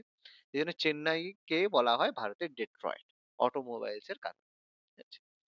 দেখো প্রচুর জিনিস কিন্তু নেই। কম জিনিসই আছে। আমি ছোট করে কিন্তু দিয়ে দিয়েছি। সব শিল্প একটু করে। তারপরে আমাদের রত্ন আর গয়না। আমাদের তো দেখো আ মেয়েদের খেতে না পেলেও মোটামুটি গয়না তো দরকার। কোন সমস্যা নেই। এবার গয়নার মধ্যে আমরা ৩ টে জিনিস ব্যবহার করি বেসিক্যালি। একটা হচ্ছে সোনা, আরেকটা হচ্ছে হিরে, আর কিছু রঙিন পাথর। রঙিন পাথর, যে পোখরাজ, হ্যান-ত্যান বিভিন্ন ধরনের স্টোন আমরা ব্যবহার করে থাকি। ঠিক আছে? আর হচ্ছে আমাদের রূপাকে সেভাবে গয়নার মধ্যে আমরা কনসিডার সেভাবে করা হয় না। ঠিক আছে? তো এর মধ্যে হিরে আর সোনা সবচেয়ে বেশি। তার মধ্যে বেসিক্যালি হিরে কাটা হয় এবং পালিশ করার ক্ষেত্রে ভারত সর্বোচ্চ স্থান অধিকার করে। মনে রাখবে যে ডায়মন্ড কাটিং আর পলিশিং, এটার জন্য ভারত কিন্তু সবচেয়ে বড় মার্কেট। ঠিক আছে? আর হিরে আর সোনাকে ব্যবহার করা হয় ক্যারেট এককে। ২৪ ক্যারেট, ২২ ক্যারেট, ঠিক আছে? সোনার ক্ষেত্রেও আমরা দেখি ২২ ক্যারেট গোল্ড, ২৪ ক্যারেট গোল্ড। আমরা ক্যারেট ব্যবহার করতে ব্যবহার করে থাকি। ২২ ক্যারেট, ২৪ ক্যারেট। সেরকম হীরাও কিন্তু ক্যারেটে মাপা হয়। ঠিক আছে? ক্যারেটের হিসাবে সারা বিশ্বের ভারত ৮০% দখল করে আছে আমাদের এই গয়নাতে।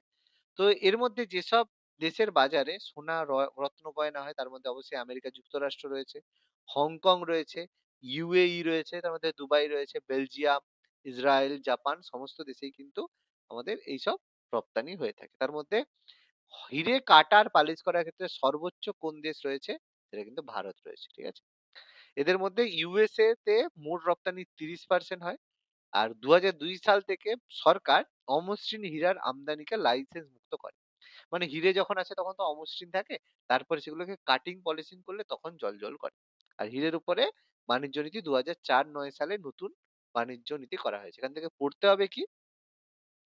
মানে বিশ্বে মানে হিরে কাটা আর পালিশে কোন দেশ সর্বোচ্চ স্থান অধিকার করে? সেটা আমাদের ভারত মনে রাখতে হবে। বা ভারতের স্থান কত? অপশন দিল ১ম, ২য়, ৩য় আমরা ১ম বলব। ঠিক আছে? এরপর আমাদের পেট্রো রাসায়ন শিল্প। পেট্রো রাসায়ন শিল্প বলতে যেগুলোকে বলা হয় আমাদের উদীয়মান শিল্প বা আধুনিক শিল্প দানব। মানে আমাদের যে পেট্রোল, ডিজেল যেখান থেকে তেল উৎপাদন করা হয়ে থাকে। তাহলে ভারতে ১ম বার এরকম শিল্প তৈরি করা হয়েছিল মহারাষ্ট্রের ট্রম্বেতে 1966। খুব গুরুত্বপূর্ণ প্রশ্ন। ভারতের ১ম পেট্রো রসায়ন শিল্প কেন্দ্র কবে গঠিত হয়েছিল আর কোথায় গঠিত হয়েছিল? ভীষণ গুরুত্বপূর্ণ প্রশ্ন। ঠিক আছে? এটা পরীক্ষার জন্য ভীষণ গুরুত্বপূর্ণ প্রশ্ন। আর ভারতের সবচেয়ে বড় পেট্রো রসায়ন শিল্প কোথায় রয়েছে বর্তমানে? গুজরাটের জামনগরে রয়েছে। গুজরাটের হাজিরা বা জামনগর, এই দুটো কিন্তু মানে এই পেট্রো রসায়ন শিল্প থেকে আসা দুটো সবচেয়ে ফেমাস। আর ভারতের একমাত্র তৈল উৎপাদন কেন্দ্র সেটা কোথায়? সেটা ছিল ডিগবয়। ঠিক আছে? এই জায়গা থেকে কোথায় ভারতে ১ম তৈল উৎপাদন করা হয়েছিল? আসামের ডিগবয় থেকে। এই ৩ টে প্রশ্ন ভীষণ ভাইটাল। এছাড়া আমরা বর্তমানে আসাম, ত্রিপুরা, মণিপুর, পশ্চিমবঙ্গ সব জায়গা থেকে কম বেশি তৈল উৎপাদন করে থাকি। এবার বিগত কয়েক বছর ধরে অপরিশোধিত তেলের উৎপাদন খুব একটা বাড়েনি। মানে মাটি খুললেই তো এই মাটি খুললাম সঙ্গে সঙ্গে পেট্রোল পেয়ে গেলাম, মাটি খুললাম ডিজেল পেয়ে গেলাম, সেরকম তো নয়। আমরা মাটি খুঁড়ে যেটা পাই সেটা হচ্ছে অপরিশোধিত তেল বা ক্রুড অয়েল পেয়ে থাকি। ঠিক আছে? আচ্ছা, রিসেন্ট কিছু একটা হয়েছে এই তেলের উপরে, কোনো একটা ব্যাপার, কোনো একটা দেশের সঙ্গে কিছু একটা ব্যাপার হয়েছে জানো? কিছু হয়েছে? খবর আছে না নেই?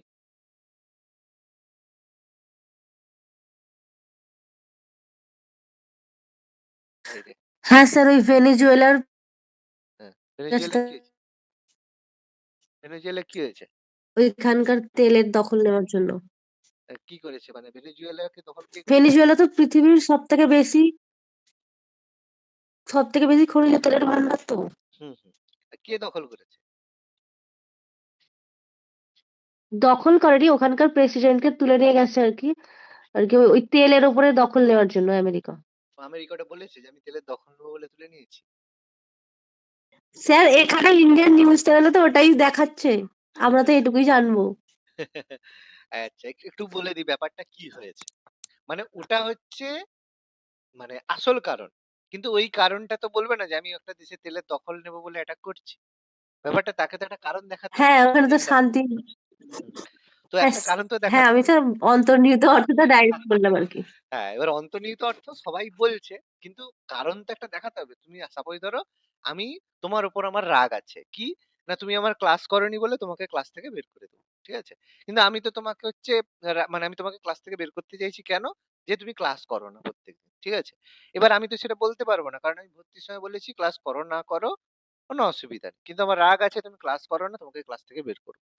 ঠিক আছে? এবার এটা আমার মনের মধ্যে রাখছি, আমি তো এটা বলতে পারব না যে, "হ্যাঁ, তুমি ক্লাস করো না।" তুমি বলবে, "হ্যাঁ, আপনি তো বলছেন ক্লাস না করলেও এখানে ক্লাস করা যাবে।"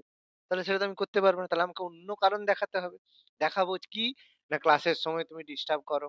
ক্লাসে তুমি অন্য স্টুডেন্টদেরকে করো, সেইজন্য তোমাকে ক্লাস থেকে বের করে দিচ্ছি। কিছু কারণ তো দেখাতে হবে। এটা হচ্ছে সেরকম ব্যাপার। যে আমেরিকা মানে যে আমাদের যে ডোনাল্ড ট্রাম্প, সে তো ওরকম তেল দখল নেবে বলে তো ভেনেজুয়েলাকে আক্রমণ করছে সেরকম বলবে না। তো সে কি কারণ দেখিয়েছে? যে ভেনেজুয়েলার যে প্রেসিডেন্ট রয়েছে, প্রেসিডেন্ট আর তার ওয়াইফ, তারা কি করছে? ইল্লিগালি ড্রাগ সাপ্লাই করছে আমেরিকাতে। ফলে কি হচ্ছে? আমেরিকার জনগণ মানে তাতে ক্রাইম করছে। সেই কারণে তাদেরকে তুলে নিয়ে গেছে। ঠিক আছে? কিন্তু অ্যাকচুয়ালি এরকম কিছুই হয়নি। ভেনেজুয়েলা থেকে খুব বেশি ড্রাগস এর আমদানি সেরকম হয় না। যতটুকু হয় সেগুলো ইউরোপের দিকে হয়। কিন্তু সেটা তো দেখাতে পারছে না। সেইজন্য কি করেছে? মানে দখল করে নিয়েছে। ঠিক আছে? এবার এরকম তো দখল করা টোটালি ইল্লিগাল। এবার এতে ফ্রি হ্যান্ড মানে অন্যান্য দেশ, এবার চায়না বলবে আমি তাইওয়ান দখল করব। ঠিক আছে? রাশিয়া বলবে আমি ইউক্রেন দখল করব। কারণ কেউ তো মানে কারো নিয়ম আর মানবে না। যাদের কাছে নিউক্লিয়ার ওয়েপন আছে তারা তো যে যার করতে পারে। আর ইন্ডিয়া যদি আজকে পাকিস্তান দখল করে, কে শান্ত করতে আসবে? কেউ শান্ত করতে আসবে না। কারণ আমেরিকা কিছু বলতে গেলে তখন বলবে, "এই তুমি তো ভেনেজুয়েলা দখল করছো।" এরকম ব্যাপার হয়ে যাবে। এবার তার সাথে, সাথে আবার লেটেস্ট খবর ওই যে নর্থ কোরিয়ার যে প্রেসিডেন্ট সে বলে দিয়েছে ট্রাম্পকে যে, "তো হয় ছেড়ে দাও, নাহলে আমি কিন্তু অ্যাটাক করব।" আর নর্থ কোরিয়া যদি কিছু বলে সে কিন্তু এমনি বন্দুক ছুড়বে না। সে নিউক্লিয়ার মিসাইল ছাড়বে। ঠিক আছে? করে দেখাবে। হুম, বুঝতে পারছো? তাহলে কি হবে বুঝতে পারছো? যদি নর্থ কোরিয়া নিউক্লিয়ার মিসাইল ছাড়ে? এক কথার মানুষ কিন্তু স্যার। সে এক কথার মানুষ। সে সে বলবে ছাড়বো তো ছাড়বো। তারও তো যায় আসে না। ঠিক আছে? সে মাথার তার কাটা পাবলিক আছে। তো যাই হোক, সেই যে ক্রুড অয়েল সেটা কিন্তু বাড়েনি। তার প্রধান কারণ হচ্ছে নতুন কোন তৈলক্ষেত্র আবিষ্কার হয়নি, ভারতে পাওয়া যায়নি। প্লাস বোম্বে হাই যেখান থেকে ১ম বার করা যেত, যে ট্রম্বেতে এটাকে বোম্বে হাই বলা হয়, সেখানে উৎপাদন ক্ষেত্র পূরণ হয়ে গেছে। আর সেরকমভাবে তেল সেখানে ওঠে না। ফলে ইন্ডিয়াতে ক্রুড অয়েল উৎপাদন হচ্ছে না। বাইরে থেকে আমাদের ইম্পোর্ট করতে হচ্ছে, রাশিয়া থেকে নিয়ে আসতে হচ্ছে। এবার সেদিকে রাশিয়া থেকে আনতে তখন এবার আমেরিকা বলছে, "রাশিয়া থেকে যদি আনো, তাহলে আমি আমার কাছ থেকে যা নিচ্ছ তার উপর আমি ৫০০% ট্যাক্স বসাবো।" সোজা কথা এটা আরকি। মানে এবার ইউরোপ নিচ্ছে, ইউরোপকে কিছু বলছে না। ইউরোপের মানে নিজে নিবে। মানে কি বলবো? ফালতু কথাবার্তা আরকি। এই নিয়ে আবার অনেকে ভারতের কিছু আছে তারা বলে, "দেখেছো আমেরিকার সাথে শত্রুতা করলে এই হয়।" কি বলবে? লোকে মানে অশিক্ষিত কিছু লোক-টোক আমাদের বুদ্ধিজীবী আছে আরকি। যাই হোক। তো তৈল ক্ষেত্রে স্বনির্ভরতা অর্জনের জন্য সরকার যে আমাদের বিভিন্ন রেভলিউশন হয়েছিল তার মধ্যে ব্লাক রেভলিউশন ছিল যে বৃহত্তম আকারের তেলের সন্ধান করা এবং উত্তোলন এবং শোধন করা। যেরকম আমাদের ব্ল্যাক রেভলিউশন ছাড়া গ্রিন রেভলিউশন ছিল, রেড রেভলিউশন ছিল, হোয়াইট রেভলিউশন ছিল। যেমন গ্রিন রেভলিউশন খাদ্যশস্য। তারপর হচ্ছে আমাদের ব্লু রেভলিউশন কি ছিল মনে আছে? নীল বিপ্লব। ব্লু কি ছিল? মনে আছে? দুধ। মাছ চাষ। ব্লু রেভলিউশন ছিল ফিশ। ঠিক আছে? হোয়াইট রেভলিউশন কি ছিল? হোয়াইট সাদা হচ্ছে ডিম। ঠিক আছে? ডিম রেভলিউশন। ডিম। এ হুম। তো এরকম আরো অনেকে রেড আছে। রেড মানে হচ্ছে আমাদের টমেটো। ঠিক আছে? টমেটো রেড মানে মিট সেগুলো রেড রেভলিউশন এর মধ্যে পড়ে। তারপরে গোল্ডেন ফাইবার, পাট রেভলিউশন এগুলো পড়ে। এগুলো আমি পরে পড়াবো তোমাদের। এটা পরের যে চ্যাপ্টারটা আছে সেখানে আমাদের এটা আলোচনা করা হবে। কোন রেভলিউশন এর সাথে কি যুক্ত সেখানে আছে। তো ব্লাক রেভলিউশন এই পেট্রো রসায়ন শিল্পের উন্নতির জন্য ব্লাক রেভলিউশন রয়েছে। এবার সরকার কি করেছে? এই ২০০৪ সালটাকে বায়ো ট্রেড বছর ঘোষণা করেছিল। আমাদের ওএনজিসি রয়েছে, অয়েল ন্যাচারাল গ্যাস কর্পোরেশন, গভীর সমুদ্রে তেল খননের জন্য সাগর সমৃদ্ধি নামে একটা প্রকল্প গ্রহণ করেছে। বেসিক্যালি কি? যে বিভিন্ন সমুদ্রে গিয়ে সেখানে টেস্ট করে যে সমুদ্রের নিচে কোন জায়গায় গিয়ে পাওয়া যায়। এটাকে এর ফলে কি হবে? সমুদ্রের নিচে যাবে, সেখানে গিয়ে ড্রিল করে নিয়ে আসবে। আমেরিকাও করছে, ঠিক আছে? ইন্ডিয়াও করছে, সব দেশই করছে। এটা ভীষণ ডেঞ্জারাস ব্যাপার। ভাবো সমুদ্রের নিচে গিয়ে কেউ যদি ড্রিল করে সেখান থেকে তেল বের করতে যায়, কি হবে? সে সমুদ্রের জলের যে চাপটা বুঝতে পারছো ভেতরে যাবে। আর ফেটে যদি ভেতরে ঢুকে, তেল তো যাবেই যাবে, তার সাথে, সাথে ফেটে যদি পুরো একদম আমাদের একদম সেই মানে একদম সেই লাভার উপরে গিয়ে পড়ে, হট করে পৃথিবী পুরা ব্লাস্ট করবে। মানে বিশেষ কথা ভূমিকম্প হবে, পৃথিবীর অবস্থা খারাপ। সবই জানে, তারপরেও সি ড্রিলিং করে যাচ্ছে। মানে কি বলবো? মানে মরার যদি সবার খুব একসাথে ইচ্ছে হয়, এরকম কাজই করবে। ঠিক আছে? কিছু করার নেই। কি বলবে? কে কাকে আটকাবে? বিশেষ করে আমেরিকা তো প্রচুর করে যাচ্ছে সি ড্রিলিং। সমুদ্রের মধ্যে যে ড্রিল করে ভিতরে যাচ্ছে, "এই কোথায় কি আছে দেখি।"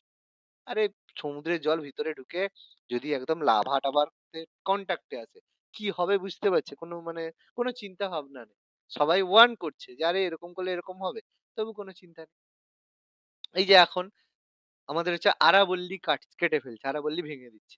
আরে আরাবল্লী আছে বলে কি হচ্ছে সে কি কেউ জানে না? সবাই জানে। আরাবল্লীর জন্য এখনই ওয়েদার মানে দিল্লির ওয়েদার এত খারাপ হয়ে গেছে পলিউশন এর কারণে। তার কারণ কি? তার কারণ আরাবল্লীর বহু অংশ কেটে দেয়া হচ্ছে বলে দিল্লি অবস্থা ওয়েদার এত খারাপ হচ্ছে। তারপরেও আরাবল্লী কাটছে, তাহলে এরপরে তো দিল্লি পুরো সেই তোমার হচ্ছে কি বলে? উম ভূম অ্যা মরু মরুদেশ হয়ে যাবে। হয়ে যাচ্ছে তো অলরেডি। হরিয়ানা, দিল্লির অবস্থা তো খারাপ হয়ে যাচ্ছে। মরুভূমি হয়ে যাবে। মরুভূমি হয়ে যাচ্ছে। এটা জানে, তারপরেও স্যার তা করছে। সত্ত্বেও তো হচ্ছে। তা সত্ত্বেও করে যাচ্ছে। মানে কি বলবে বলতো? মানুষ যদি মাইনিং মানে তো থামছে না। থামছে না। মানুষ যদি মানে এত লোকের যদি টাকার মানে কি বলবো? মানে অভাব হয়, তুমি কি বলবে কাকে? কিছু বলার নেই। যাই হোক, এরপরে এর মধ্যে থেকে আসবে খনিজ তেল। খনি থেকে সংগ্রহ করা পেট্রোলিয়ামকে খনিজ তেল বলা হয়। যার মধ্যে কি মিশে থাকে? কার্বন আর হাইড্রোকার্বন মিশে থাকে বলে এগুলোকে বলে হাইড্রোকার্বন। আর এটাকে আমরা বহু জায়গায় ব্যবহার করি। এইজন্য এটাকে তরল সোনা বা কালো সোনা আমরা বলে থাকি। কারণ এগুলোকে আমরা জ্বালানি থেকে শুরু করে বহু জায়গায় ব্যবহার করি। কি, কি জায়গায় ব্যবহার করি? পেট্রোল করি এখান থেকে, ডিজেল, কেরোসিন, তারপরে এই যে আমাদের রাবার, তারপরে হচ্ছে carbon black, polyester, lubricant well, মোম, ঠিক আছে? রেজিন, সিনথেটিক ফাইবার, বহু জিনিস আমরা। এছাড়া এখান থেকে এগুলোকে কাজে লাগিয়ে আমরা প্লাস্টিক বানাই, পলিথিন বানাই, রং বানাই, ক্রিম বানাই, পেস্ট বানাই, সুগন্ধি বানাই, ন্যাপথলিন বানাই। এত কিছু আমরা ব্যবহার করি।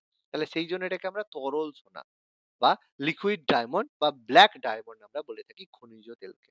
খুবই গুরুত্বপূর্ণ যে ব্ল্যাক ডায়মন্ড মানে ব্ল্যাক গোল্ড, কালো সোনা বা তরল সোনা কাকে বলা হয়? পেট্রোলিয়াম বা খনিজ তেলকে বলা হয়। খুবই গুরুত্বপূর্ণ প্রশ্ন, ঠিক আছে? এবার এখানে কোথায় কোথায় আমাদের রয়েছে? মহারাষ্ট্রের থানেতে রয়েছে ন্যাশনাল পার্ক অক্সাইড লিমিটেড, গুজরাটের পোরবন্দরে রয়েছে রিলায়েন্স, পশ্চিমবঙ্গের কোথায় রয়েছে? এটা আমাদের পরীক্ষায় পড়ে, হলদিয়াতে রয়েছে হলদিয়া পেট্রোকেমিক্যাল। খুব গুরুত্বপূর্ণ, এটাই আমাদের পরীক্ষায় বেশি পড়ে। আসামের বঙ্গাইগাঁওতে, তামিলনাড়ুর চেন্নাইতে রয়েছে, বাকিগুলো খুব একটা পড়ে না। পশ্চিমবঙ্গের হলদিয়া, এটাই একমাত্র প্রশ্ন পড়ে যে ভারত পশ্চিমবঙ্গের কোথায় আমাদের পেট্রো রাসায়ন শিল্প রয়েছে, তাহলে হলদিয়াতে রয়েছে। কিছু ফুল ফর্ম এর সাথে দেওয়া আছে: IOC Indian oil corporation, CPCL Chennai petroleum corp limited, BRPL Bongaigaon refines and petroleum limited, BPCL Bharat petroleum corporation limited. Full form কিছু দিয়ে রেখেছি। কয়েকটা আইওসিটা মনে রাখবে, যেটা একটু আসে। কিন্তু তারপর আমাদের ONGC oil and natural gas corporation limited, HPCL Hindustan petroleum corporation limited, তারপর আর হচ্ছে BPCL Bharat petroleum corporation limited. এই ৪ টে মতো পরে, এই ৪ টে কোম্পানি খুব গুরুত্বপূর্ণ আরকি। সেজন্য পড়তে হয়। এবার ভারতে কোথায়, কোথায় তৈল শোধনাগার রয়েছে? কে কোন কোম্পানি করে থাকে? যেমন আসামের ডিগবয়তে রয়েছে। আসামের ডিগবয়তে very famous, IOC Indian oil corporation করে। গুয়াহাটিতে রয়েছে। পশ্চিমবঙ্গের হলদিয়াতে রয়েছে, একটু আগেই বললাম কোন company? IOC Indian oil corporation. বিহারের বারাউনি, গুজরাটের কয়ালি, উত্তরপ্রদেশের মথুরা, পানিপথ, পারাদ্বীপ রয়েছে, তামিলনাড়ুর মানালি, নারীপত্তনম, নাগাপত্তনম, আসামের বনগাঁও, ঠিক আছে? মুম্বাই, তারপরে কেরালার কোচি। বাকিগুলো কিছু পড়ার দরকার নেই, শুধু আহ আর এখানে পড়তে বলতে কি পড়বে? ওএনজিসি, তাঁতিপাখা, ওএনজিসি কোম্পানির কোথায় রয়েছে? অন্ধ্রপ্রদেশের তাঁতিপাখা। এটা করে রাখবে কোন কোম্পানি, ঠিক আছে? এটা পড়ে। আর আইওসি তোমার হচ্ছে আসাম পশ্চিমবঙ্গ, এটা লাগে। আর তোমার খুব বেশি এইচপিসিএল এর এই দুটো পড়বে, অন্ধ্রপ্রদেশে দুটো, বিশাখাপত্তনমে এইচপিসিএল আর বিশাখাপত্তনমে অন্ধ্রপ্রদেশে তাঁতিপাকাতে এইচপিসিএল। আর ওএনজিসির যে দুটো আছে এই দুটো করতে হবে, বাকি পড়ার দরকার নেই, ঠিক আছে? আর আইওসির দুটো আমি অলরেডি পশ্চিমবঙ্গ আর এতে বললাম, বাকি পড়ার দরকার নেই, শুধু লিস্টটা রাখ। বা তথ্য প্রযুক্তি শিল্প আজকের দিনে তো খুব গুরুত্বপূর্ণ, এটা ছাড়া চলে না। কম্পিউটার এবং টেলি যোগাযোগ ব্যবস্থার দ্বারা নানা তথ্য সরবরাহ, বিশ্লেষণ, এগুলো সব আমাদের তথ্য প্রযুক্তি শিল্পের মধ্যে পড়ে। কম্পিউটার এবং টেলি যোগাযোগ ব্যবস্থা আজকের দিনে তো ভীষণ প্রয়োজন। তো এর মধ্যে কম্পিউটারের হার্ডওয়্যার মানে যেগুলো, যে মাউস, কম্পিউটার, এগুলো, সফটওয়্যার, ইলেকট্রনিক্স, টিভি, ফ্রিজ, এইসব, ইন্টারনেট, ই কমার্স মানে ফ্লিপকার্ট, অ্যামাজন যেভাবে চলে, ই কমার্স, এগুলো সব আইটি সেক্টরের মধ্যে পড়ে। এর মধ্যে সবচেয়ে বড় আইটি সেক্টর আমরা প্রত্যেকে জানি ব্যাঙ্গালোর। ব্যাঙ্গালোর কেউ যদি গিয়ে থাকো, এই জন্য এটাকে বলা হয় ভারতের সিলিকন ভ্যালি। সিলিকন কেন বলা হয়? কারণ তাহলে কি সিলিকন কথাটা, সিলিকন আমাদের এক ধরনের অর্ধপরিবাহী। এটা দিয়ে আমাদের তৈরি করা হয়েছিল আমাদের প্রথম প্রসেসর, সেমিকন্ডাক্টর বা প্রসেসর। তো সেই কারণে এই সেমিকন্ডাক্টরের কারণে আজকের দিনে কম্পিউটার, মোবাইল এত ছোট হয়ে গেছে। সব জায়গায় সিলিকন ছাড়া কিন্তু চলে না। সেই জন্য যেহেতু ব্যাঙ্গালোর সবচেয়ে বেশি তথ্য প্রযুক্তিতে ডেভেলপড হয়েছে, সেই জন্য এটাকে ভারতের সিলিকন ভ্যালি বলা হয়। আচ্ছা, তার মধ্যে কোথায় কোথায় রয়েছে? ব্যাঙ্গালোর ছাড়া চেন্নাই রয়েছে, হায়দ্রাবাদে প্রচুর যায়, কলকাতার সল্টলেক রয়েছে, নয়ডা, তিরুবনন্তপুরম, মুম্বাই, কেরালা। এবার মধ্যে কেরালা তিরুবনন্তপুরমে টেকনো পার্ক, ভারতের বৃহত্তম আইটি পার্ক। তো এখানে পড়তে হবে কি? ভারতের বৃহত্তম আইটি পার্ক কোন রাজ্যে রয়েছে? কেরালা তিরুবনন্তপুরমে রয়েছে। ভারতের বৃহত্তম তথ্য প্রযুক্তি কেন্দ্র কোনটা, কোথায় রয়েছে? ব্যাঙ্গালোর। ভারতের সিলিকন ভ্যালি কাকে বলা হয়? ব্যাঙ্গালোরকে বলা হয়। করতে হবে এরকম। নেক্সট আছে ফুড প্রসেসিং ইন্ডাস্ট্রি, খাদ্য প্রক্রিয়াকরণ। দেখো খাবার তৈরি করলেই হয় না, সেগুলোকে বিভিন্ন জায়গায় পৌঁছে দিতে হয়। এই যে বিস্কিট তৈরি হয়, চিপস, তাহলে এগুলো হলে এবার তুমি একটা কোনো জায়গায় গেলে সেই জায়গায় লেজ খুঁজতে গেছো বা তোমার কোল্ড থামস আপ খুঁজতে গেছো, সে বলছে না থামস আপ নেই, এখানে হচ্ছে ক্যাম্পা পাওয়া যায়। তাহলে সঙ্গে সঙ্গে তোমার দূর ক্যাম্পা আছে, ক্যাম্পাই খাই। এবার তার মানে কি হলো, থামস আপের হচ্ছে একজন কাস্টমার কমে গেল। এই জন্য প্রত্যেক কোম্পানি কি চাইবে, তার যে খাবারটা, যে প্রোডাক্টটা সমস্ত প্রত্যন্ত গ্রাম পর্যন্ত যেন পৌঁছে যায়। ঠিক আছে? সেটা সে চাইবে। সেই জন্য দরকার ডিস্ট্রিবিউশন মার্কেট। আর সে খাবারটা যেন এত দূর যে ট্রাভেল করছে নষ্ট যেন না হয়। তাহলে লোক কিনবে কেন? নষ্ট হয়ে গেলে কেউ কিনবে? তাহলে এমন ভাবে করতে হবে যেন নষ্ট না হয়। সেই জন্য ফুড প্রসেসিং ইন্ডাস্ট্রি আছে। খাবার তৈরির পরে সেগুলোকে প্রিজার্ভ করে কত মানে সেফ ভাবে পৌঁছানো যায়, তার জন্য ফুড প্রসেসিং ইন্ডাস্ট্রি রয়েছে। তো ভারতে এই শিল্পগুলির মধ্যে খাদ্য প্রক্রিয়াকরণ শিল্পে ভারত 5th পজিশনের মধ্যে রয়েছে। তার মধ্যে বিস্কুট উৎপাদনে ভারতের স্থান প্রথম। দেখবে সবাই দেখবে কোথাও গেলে কি হয়, খিদে পেয়েছে কি খায়, বিস্কিট খায়। ঠিক আছে? তো বিশ্বে বিস্কিট উৎপাদনে ভারত ৩য় স্থান, আমেরিকা চীনের পরে। 2018 তথ্য অনুযায়ী ভারতে এরকম মেগা ফুড পার্কের সংখ্যা 13টা। ঠিক আছে? মনে রাখবে, বিস্কুট উৎপাদনে ভারত কিন্তু প্রথম ফুড প্রসেসিং ইন্ডাস্ট্রিতে, গুরুত্বপূর্ণ। এবার ভারতের বিভিন্ন শিল্পাঞ্চল। শিল্পাঞ্চল মানে যেই অঞ্চলে শিল্প বেশি হয় সেগুলোকে শিল্পাঞ্চল বলা হয়। তো ডক্টর বি.এন. সিনহা তিনি ভারতের শিল্পাঞ্চলগুলিকে ৩টি শ্রেণীতে ভাগ করেছেন। প্রথমত মুখ্য শিল্পাঞ্চল, মানে যেখানে সবচেয়ে বেশি ইন্ডাস্ট্রিয়াল কাজ হয়, যেখানে পার ডে ন্যূনতম 1.5 লাখ 1.5 লাখ কর্মচারীর ভিত্তিতে এই শিল্পাঞ্চলগুলিতে হয়। মানে যেখানে শিল্পাঞ্চল সেই জায়গায় প্রায় মিনিমাম 1.5 লাখ লোক তো সেখানে সব প্রত্যেকদিন কাজ করে। সেটাকে আমরা মুখ্য শিল্পাঞ্চল বলবো। যেমন ভারতে এরকম 6টা মুখ্য শিল্পাঞ্চল রয়েছে। গৌণ শিল্পাঞ্চল, সেই জায়গায় ন্যূনতম 25,000 কর্মচারী তো সেই জায়গায় কাজ করবেই। ভারতে এরকম 13টা গৌণ শিল্পাঞ্চল রয়েছে। আর উৎপাদনকারী জেলা, যেই জেলা থেকে আমাদের উৎপাদন মোটামুটি প্রোডাকশন হয়, 25,000-এর কম কর্মী সংখ্যা বিশিষ্ট জেলা রয়েছে, সেরকম ভারতে এরকম 15টি জেলা রয়েছে। ঠিক আছে? এবার মনে হতে পারে স্যার এগুলো তো অনেক কম, 25,000, আর একটা কোম্পানিতে কটা লোক কাজ করে? তার মানে একটা ডিস্ট্রিক্ট, একটা জেলাতে কতগুলো লোক দরকার বলো তো 25,000 হতে গেলে? শুনতে মনে হতে পারে কম, কিন্তু এটা কিন্তু যথেষ্ট বেশি। এরকম ভারতে 15টা জেলা আছে। তার মানে বুঝতে পারছো, এত সহজ ব্যাপার না। যতগুলো রাজ্য আছে তার থেকে কম ভারতের জেলা আছে। এটা এত সহজ ব্যাপার না। তো ভারতের এরকম মুখ্য শিল্পাঞ্চল 6টা, গৌণ শিল্পাঞ্চল 13টা রয়েছে। তো এই অনুযায়ী মুখ্য শিল্পাঞ্চল যে 6টা রয়েছে, কতগুলো 6টা, সেই 6টা কোথায় কোথায় রয়েছে সেগুলো একটু জানতে হবে। বাকিগুলো জানার দরকার নেই। 6টা মুখ্য শিল্পাঞ্চল কোথায় কোথায় মনে রাখতে হবে। প্রথমত মুম্বাই, পুনে, তারপর আমাদের পশ্চিমবঙ্গের একমাত্র হুগলি, ছোটনাগপুরে রয়েছে, আমেদাবাদ ভদোদারাতে রয়েছে গুজরাটে, তামিলনাড়ুর কর্ণাটকের দক্ষিণে মাদুরাই, কোয়েম্বাটোর, ব্যাঙ্গালোর, আর দিল্লি সংলগ্ন অঞ্চল। এরকম 6টা মুখ্য শিল্পাঞ্চল রয়েছে। মুম্বাই পুনের মধ্যে পুনে থেকে থানে, তার সংলগ্ন নাসিক এবং সোলাপুর ডিস্ট্রিক্টে মুখ্য শিল্পাঞ্চল, যেখানে কি উৎপাদন হয়, বেসিক্যালি কার্পাস বয়ন শিল্প, টেক্সটাইল ইন্ডাস্ট্রি। সেই কারণে এমনি এমনিতেও আহমেদাবাদকে ভারতের ম্যানচেস্টার বলে না। সেটা আমাদের এখানে রয়েছে, এই যে আহমেদাবাদ নিচে রয়েছে, এখানেও কার্পাস বয়ন শিল্প। আর পুনে মুম্বাইতে হয়। এছাড়া এখানে ইঞ্জিনিয়ারিং, ফুড প্রসেসিং, তৈল শোধনাগার, মুদ্রণ সবই হয়ে থাকে। হুগলিতে রয়েছে, হুগলির পূর্ব তীরে কল্যাণী থেকে বজবজ একদম পশ্চিম তীরের বাঁশবেড়িয়া পর্যন্ত হিউজ এলাকা ইন্ডাস্ট্রিয়াল এরিয়া রয়েছে। জেনারেলি এখানে পাট শিল্প হয়, বজবজ কেউ যদি যাও পাট শিল্প দেখবে। এখানে ইঞ্জিনিয়ারিং, কাগজ শিল্প, মোটর গাড়ি নির্মাণ, মুদ্রণ শিল্প রয়েছে। আসানসোল পশ্চিমবঙ্গে, আবার পশ্চিমবঙ্গের আসানসোল দুর্গাপুর অঞ্চলে রয়েছে। জামশেদপুর, অর্ধেক ধানবাদ, মিল তো বোকারো। স্যার বন্ধই হয়ে গেছে। কোনটা বাবা? কি বলছো বাবা? ওই পাট শিল্প বললেন, আমার বাড়ি বজবজে, তাই বলছি অর্ধেক মিল তো বন্ধই হ্যাঁ, হয়ে বন্ধ গেছে। হয়ে গেছে তো। কিন্তু এখনো সেই মানে শিল্পাঞ্চল নামটা তো রয়ে গেছে। যতক্ষণ না কোল্যাপস করবে হুম। ততদিন নাম রয়ে যাবে। এখন এই প্লাস্টিকের জন্য আর পাটের শিল্প তো ওই জন্য অস্তাচলি শিল্প বলছে আর কি, আস্তে আস্তে শেষ হচ্ছে আর কি। ছোটনাগপুর, আসানসোল, দুর্গাপুর পশ্চিমবঙ্গে রয়েছে। জামশেদপুর, ধানবাদ, বোকারো, রাঁচি ঝাড়খণ্ডে রয়েছে, সেখানে মেনলি লৌহ ইস্পাত শিল্প হয়। এছাড়া ইঞ্জিনিয়ারিং, রেল ওয়াগন এসবের হয়। আমেদাবাদ ভদোদরা, যেটা গুজরাটের আমেদাবাদ, সুরাট, জামনগরে রয়েছে, কার্পাস বয়ন এবং পেট্রো রসায়ন শিল্প যেখানে রয়েছে। মাদুরাই, কোয়েম্বাটোর, ব্যাঙ্গালোর, তামিলনাড়ু, কর্ণাটকের দক্ষিণ অংশে রয়েছে, যেখানে কার্পাস বয়ন, চামড়া, কাগজ, রাসায়নিক এইসব শিল্প রয়েছে। দিল্লি এবং সংলগ্ন অঞ্চল, যেটা উত্তরপ্রদেশের আগ্রা, মথুরা, মিরাট, সাহারানপুর, হরিয়ানার ফরিদাবাদ এইসব অঞ্চলে রয়েছে। মেনলি আগ্রাতে কাঁচ শিল্প, গুড়গাঁওতে মারুতি কারখানা, মথুরাতে তৈল পরিশোধন, তথ্য প্রযুক্তি এইসব শিল্প রয়েছে। 6টা মানে মুখ্য শিল্পাঞ্চল রয়েছে।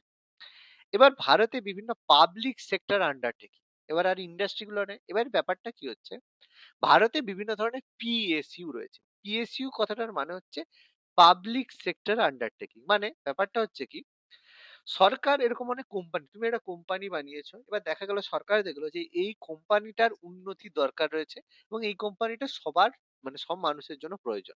যেন সরকার কি করে, সেই জায়গাগুলোকে অধিগ্রহণ করে নেয়, অর্থাৎ সরকার সেগুলোকে মালিকানা নিয়ে নেয় এবং সেখানে তোমার স্টেকও থাকবে এবং সরকার সেখানে বেশি প্রোটেকশন দেবে। যেমন তোমার হচ্ছে বিভিন্ন ধরনের এই যে কোম্পানি, আমরা একটু পরেই পড়বো কোন কোন কোম্পানি রয়েছে। ONGC company. তাহলে অয়েল অ্যান্ড ন্যাচারাল গ্যাস তো সবার জন্য লাগবে। তাহলে সেই জন্য সরকার কি করেছে? সেখানে কিছু সরকারের মালিকানা রেখেছে। তুমি সেখানে, তুমি হয়তো ওএনজিসি কোম্পানি বানিয়েছিলে। সরকার বলছে, "হ্যাঁ, তুমি মালিক থাকো, কোনো অসুবিধা নেই। আমরা সেখানে ইনভেস্ট করব, সরকার সেখানে করবে। সরকার তো ভাগ তো নেবেই। তুমিও তোমার প্রফিট পাবে।" তাহলে সেই কোম্পানিগুলোকে বলে সরকারি মালিকানাধীন, পিএসইউ, পাবলিক সেক্টর আন্ডারটেকিং। এর মধ্যে সরকারও কিছু মালিক থাকবে, জনগণ মানে সাধারণ মানুষও তার মালিক থাকবে। ঠিক আছে? যে কোম্পানিটা বানিয়েছে তারপর শেয়ার হিসেবে তো হবে। এবার এই পিএসইউ যেগুলো হয় সেখানে মোট শেয়ারের 51% বা তার বেশি পরিমাণ অবশ্যই কেন্দ্রীয় সরকার বা রাজ্য সরকারের মধ্যে থাকতে হবে। মানে ব্যাপারটা হচ্ছে, আজকে ধরো রিলায়েন্স কোম্পানি, রিলায়েন্স কোম্পানির মালিক তোমাকে কেউ যদি বলে, তুমি বলবে কে? না, মুকেশ আম্বানি। মুকেশ আম্বানি কি পুরো রিলায়েন্সের মালিক? না, মুকেশ আম্বানি এর 51% এর বেশির মালিক। তাহলে সে কি করেছে, 51% এর মানে কম শেয়ার সে রেখেছে, সেগুলো চাইলে যে কেউ কিনতে পারে। তুমি কিনেছো, তুমি 1% শেয়ার যদি কেনো বা 0.01%, তুমিও আম্বানি, রিলায়েন্স কোম্পানি তুমিও মালিক হও। ঠিক আছে? সেরকম কোম্পানির শেয়ার। এবার 51% যার মালিকানা থাকে সে হয় মানে ডিসিশন মেকার। তাহলে সরকার কি করে 51% শেয়ার কিনে নেয়, তাহলে সরকার সেই কোম্পানিগুলোকে চালাবে। বাকি তুমি রাখো না তোমার পার্সেন্টেজ, 30% রাখো, 40% রাখো, তোমার ইচ্ছে তুমি রাখলে। তাহলে তুমি তার প্রফিট তুমি পাবে। কিন্তু সরকার সেগুলোকে কন্ট্রোল করবে, সরকার সেগুলোকে নিয়ন্ত্রণ করবে। ঠিক আছে? আর যখন এগুলো পিএসইউ হয়ে যাবে, তার অডিট করবে ভারতের CAG, controller and auditor general. CAG সম্পর্কে আমরা একটু মানে কনস্টিটিউশন আমরা পড়বো। এরা কি করে অডিট করে, অডিট মানে হিসেব করা। মানে তুমি কি করেছো? তুমি খরচ করেছো। তুমি ধরো এই বছরে ১ বছরে তুমি তোমার কোম্পানিতে এই ১০ লাখ টাকা ইনকাম হয়েছে। তুমি সেখানে ১২ লাখ টাকা খরচ করেছো। এবার কোথায়, কোথায় খরচ করেছো, কোথায় কি খরচ করেছো সব তোমাকে হিসেব দিতে হবে। এগুলোকে অডিট বলা হয়। ঠিক আছে? তোমাকে অডিট যখন হবে পুরা হিসেব দিতে হবে কত টাকা কোথা থেকে এসছে। এবার তুমি যদি সেখানে হিসাব দিতে না পারো, তার মানে তুমি সে টাকা নিয়ে তছরূপ করেছো, চুরি করেছো, যাই হোক কিছু একটা করেছো। তাহলে সেইগুলো তোমাকে কি করতে হবে? মানে যেন না হয় সেটা দেখতে হবে। এইজন্য সরকার কি করে? ক্যাগ অ্যাপয়েন্ট করে থাকে। ক্যাগ কি করে? এগুলোকে অডিট করে দেখে তোমার হিসাব ঠিক আছে কিনা। এবার এই অডিট করার জন্য একটা বিশেষ লোক থাকে, তাকে মানে বিশেষ একজন মানে লোক বলবো না। যেমন আমাদের বিজ্ঞানীরা কি করে? বিজ্ঞানের বিভিন্ন আবিষ্কার করে। সেরকম অডিট করার জন্য তোমার হচ্ছে যারা কমার্স পড়ে, ঠিক আছে? সেখানে এক ধরনের পড়া হয়, তোমার নামটা ভুলে যাচ্ছি। CA, chartered accountant. যারা হয়তো পড়েছো, শুনেছো চার্টার্ড অ্যাকাউন্টেন্ট। যারা চার্টার্ড অ্যাকাউন্টেন্ট তারা কি করে? এই অডিটটা বানিয়ে দেয় যে কোথায় কি খরচ-টরচ হয়েছে। ঠিক আছে? তো সেই অডিট প্রত্যেকেরই অফিসে অডিট হয়। তো সেই অডিটে প্রত্যেক অফিসকে বলতে হয় যে আমার এত টাকা এই খরচ, এখানে হয়েছে, এই হয়েছে, সেই হয়েছে। যদি না দেখাতে পারো তখন তোমার কোম্পানির লাইসেন্স যাবে, ফাইন হবে, যা হোক কিছু একটা হবে। ঠিক আছে? তাহলে ক্যাগ মানে সরকার এটা কিন্তু অডিট করে। ঠিক আছে? কোথায় কি? এবার ভারতের এই পিএসইউ গুলো ৩ ধরনের। একটা হচ্ছে পিএসই, আরেকটা হচ্ছে সিপিএসই আর পিএসবি। পিএসই মানে পাবলিক সেক্টর এন্টারপ্রাইজ, সিএসই মানে সেন্ট্রাল পাবলিক সেক্টর এন্টারপ্রাইজ, আর পিএসবি মানে হচ্ছে পাবলিক সেক্টর ব্যাংক। ব্যাপারটা হচ্ছে পাবলিক সেক্টর এন্টারপ্রাইজ মানে কিছু কোম্পানি যেগুলোতে সরকার আর হচ্ছে তোমার কেন্দ্র সরকার আর হচ্ছে জনগণ তার মধ্যে কোনো কিছু কেনাকাটা মানে শেয়ার রাখতে পারে। যেমন ওএনজিসি, পাবলিক সেক্টর এন্টারপ্রাইজ, একটা কোম্পানি যার মধ্যে গভর্নমেন্টেরও শেয়ার রয়েছে, জনগণেরও শেয়ার রয়েছে। পিএসবি, পাবলিক সেক্টর ব্যাংক মানে এসবিআই। এসবিআই কি সরকারেরও কিছু শেয়ার রয়েছে, আর এসবিআই কোম্পানির যারা শেয়ার হোল্ডার তাদের রয়েছে, সেগুলোকে পাবলিক সেক্টর ব্যাংক বলা হচ্ছে। আর সেন্ট্রাল পাবলিক সেক্টর এন্টারপ্রাইজ মানে যেখানে সেন্ট্রাল গভর্নমেন্ট মানে কেন্দ্র সরকারের সেখানে শেয়ার থাকবে আর জনগণ সেখানে শেয়ার রাখবে। ঠিক আছে? এটা হচ্ছে ব্যাপার। তো এখানে কোম্পানিজ অ্যাক্ট 1956 এর অনুযায়ী বলা আছে যেসব পিএসই গুলি অলাভজনক অবস্থা সেগুলিকে বাণিজ্য ধর্ম অনুযায়ী উন্নয়নের সঙ্গে জড়িত থাকে। মানে বেসিক্যালি অনেক কোম্পানি থাকে যেগুলো লাভ করতে পারে না। যেমন এই যে বিএসএনএল বলো, এগুলোকে কি করে উন্নয়নে। তো সেই এই যে CPSC central public sector enterprise যেগুলো রয়েছে সেগুলোকে ৪ টে ভাগে ভাগ করা যায়। মানে কতটা টাকার ইনভেস্টমেন্ট করছে বা কতটা টাকার ব্যবসা করছে সেই অনুযায়ী তাদেরকে ক্যাটাগরি দেওয়া হয়। যদি খুব ভালো করে তখন সেগুলোকে বলে মহারত্ন, যদি একটু কম করে তখন বলা হবে নবরত্ন, যদি আরেকটু কম টাকার ব্যবসা করে তখন বলা হবে মিনিরত্ন ক্যাটাগরি ওয়ান, আরেকটু কম করলে মিনিরত্ন ক্যাটাগরি টু। এরকম ৪ টে ভাবে কোম্পানিকে ভাগ করা রয়েছে। তাহলে যে নবরত্ন রয়েছে সে চাইবে মহারত্ন হতে, যে মিনিরত্ন রয়েছে সে চাইবে নবরত্ন হতে। মানে যত ব্যবসা বাড়াতে পারবে তত তার ক্যাটাগরি বাড়বে। ঠিক আছে? সেই অনুযায়ী ভারতে যে মহারত্ন কোম্পানিগুলো রয়েছে কারা হতে পারে আর কে কে রয়েছে, ভারতে এরকম 13টা বর্তমানে মহারত্ন কোম্পানি রয়েছে। ঠিক আছে?